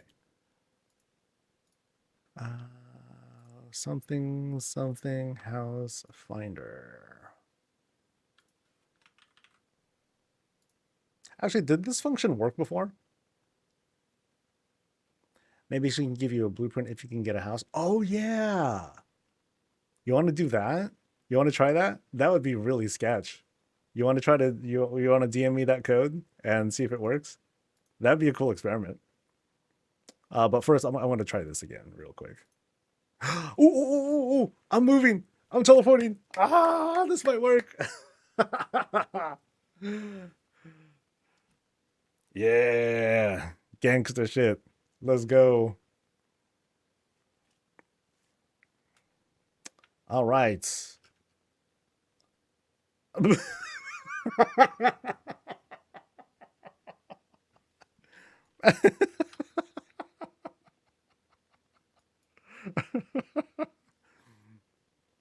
Oh, that's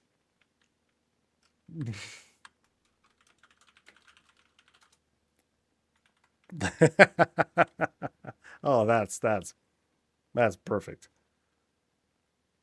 That is perfect. It is it is squares all around. All right, so the back here is blank, right? But then oh yeah, like here's the shots, man. Here are the shots. That's brilliant. Freaking brilliant. Wait, so I mean you can do this now on live if you wanted to, even the top. Yeah, can't you do this now as well? But I guess it's the inside too, huh? This is hilarious though. This is absolutely hilarious. By the way, this here is Mouse's place. It's a bonus visit. We're over here on the PTR, and I went. They wanted to show me this because they weren't going to build this on live. But it's such a this is such a spectacle. All right, let's go inside. I gotta see what this thing's all about. That's hella funny, dude. It's like it was just zooming in that first time. It's like what the heck? Oh, it's closed. Um, can I go in? Am I allowed to go inside?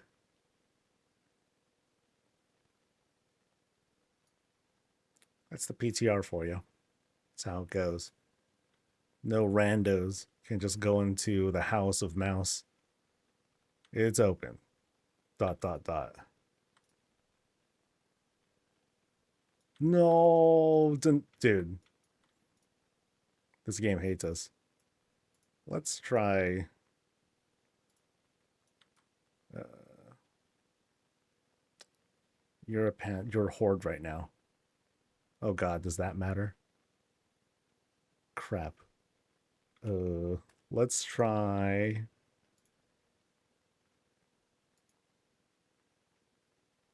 Let's try inviting. Wait, a party member has made a new house reservation. Oh no, that was me. Okay.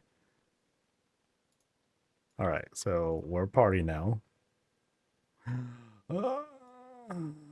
Yeah, try logging onto an alliance character, I guess. Because at least I'm here now.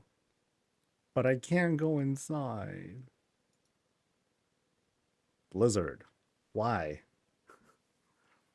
Now, the last ditch attempt we can try is having them give me the house code.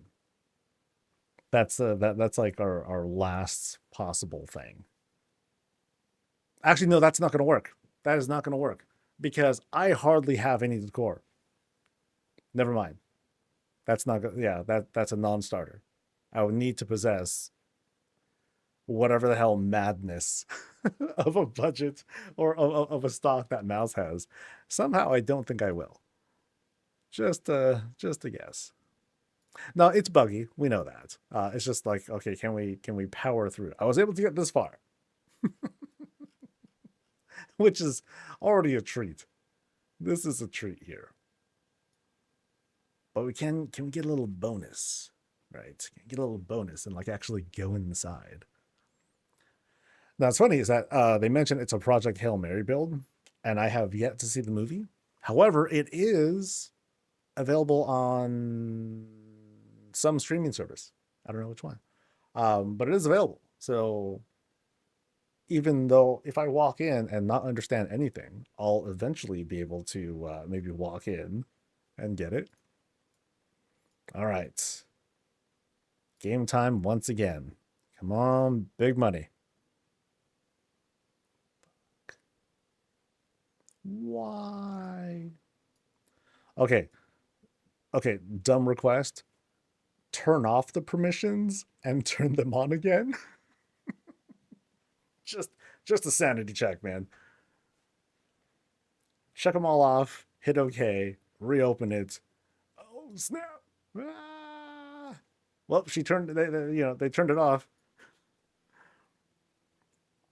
and then I'll try it one more go. If this works, that'll be amazing.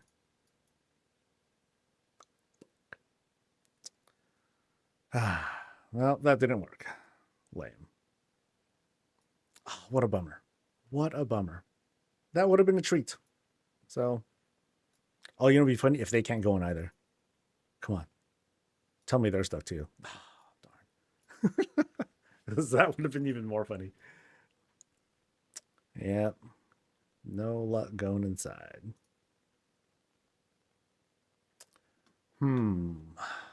Is there another way to do it?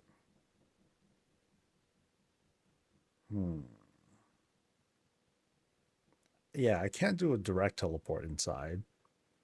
Obviously, we can't do a warlock summon because you would need other people inside the house to do that.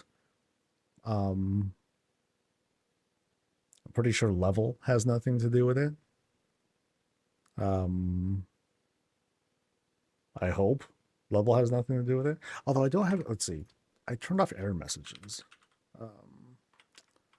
Because it's not even telling me why I can't go inside. But I think it's because it's a bug and it just don't work. So, well, that stinks. Minimum level's 10. I'm level 10. I'll try one more time with a higher level character. Oh, you know what? No, I don't got. Yeah, I don't got the blueprint. Okay. Is it a lot of? Is it easy? You don't have weird stuff in there, do you? If you have weird stuff, I'm screwed. But if it's all neighborhood stuff, dude, we can do that. Can we do that? Because I'll stay on for this. This will be worth it. Not sure, but I think it's all neighborhood. Yo, let's do it. Go and DM me the code, and then I'll look at like how stupid it is.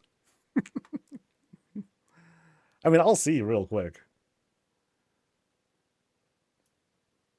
Yeah, so let me get on a main. Actually, well, there's one more thing that I'll try.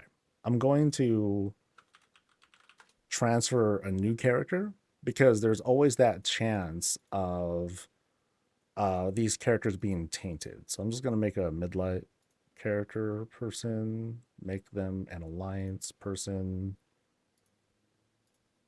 and I want to see if that happens to work, because that's very much a thing, where old characters are considered tainted as soon as a new version of the PTR comes up.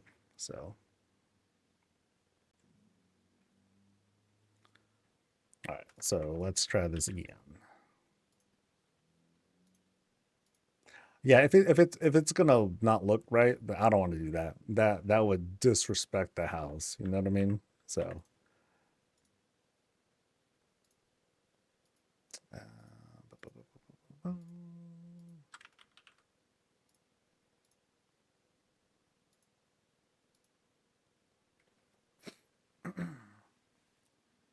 something that good of a build for all this effort. No, man.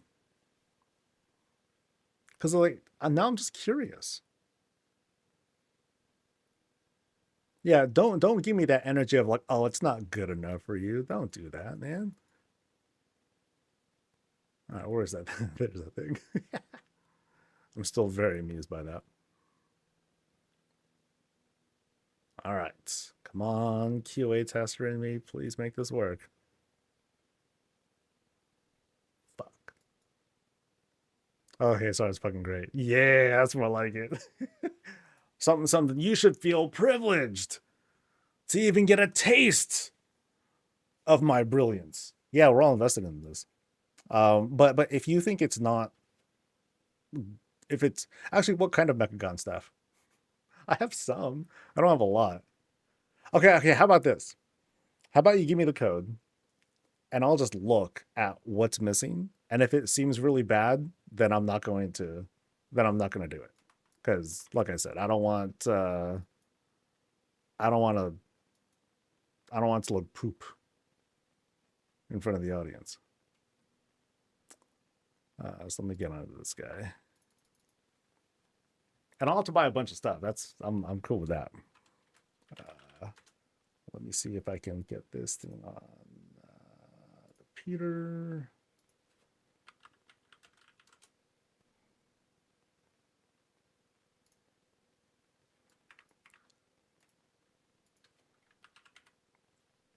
Hopefully this thing will work if I need it to. Sent. And this is Founders. So I gotta go to Founders. Oh shit. Okay, well hopefully it's not a full budget house, because my Founders spot is only like level 8. All right, so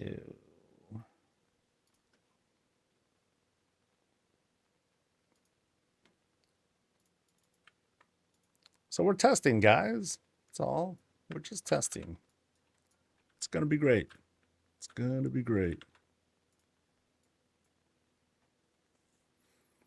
Missing items will not be used. Do you still want to import it? I mean, it won't automatically convert, or it won't automatically change my shit, right?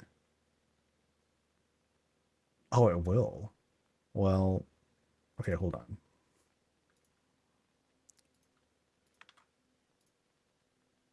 Okay, so what am I? Oh, hold on.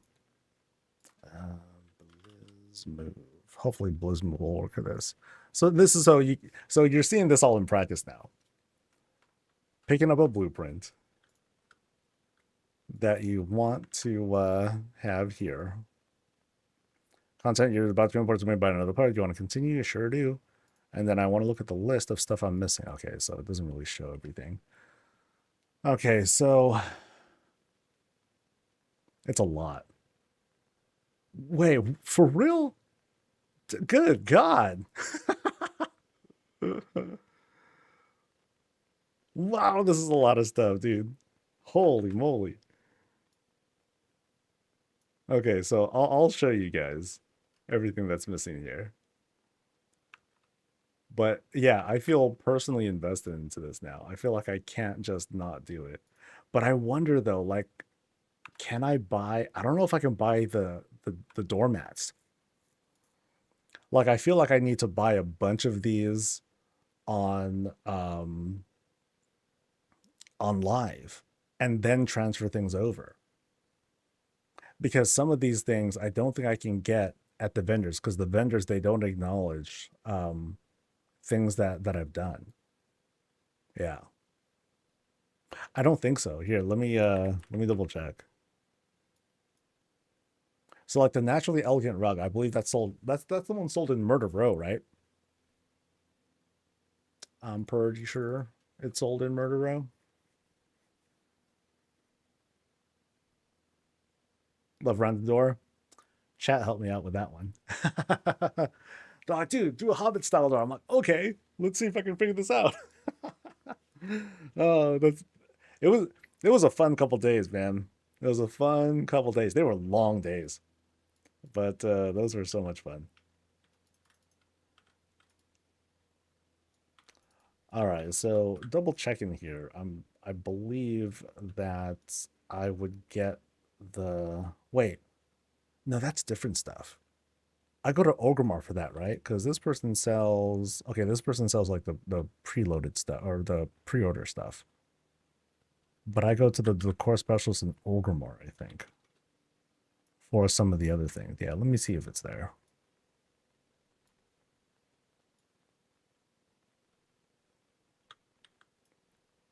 All right, so boop. Otherwise, here's another crazy plan. I can just do this tomorrow, and I'll just spend today buying up all that stuff.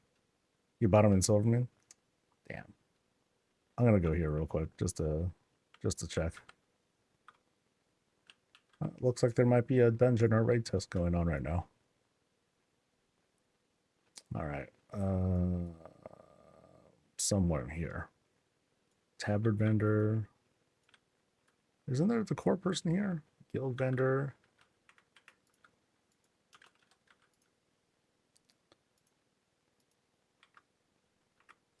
I thought there was the core person somewhere around here. Ah, here we go. Promo decor. All I have is the dark portal. Shit. Ah, well. Oh, I will try it tomorrow. I will try this tomorrow. So I have your I have your current blueprint.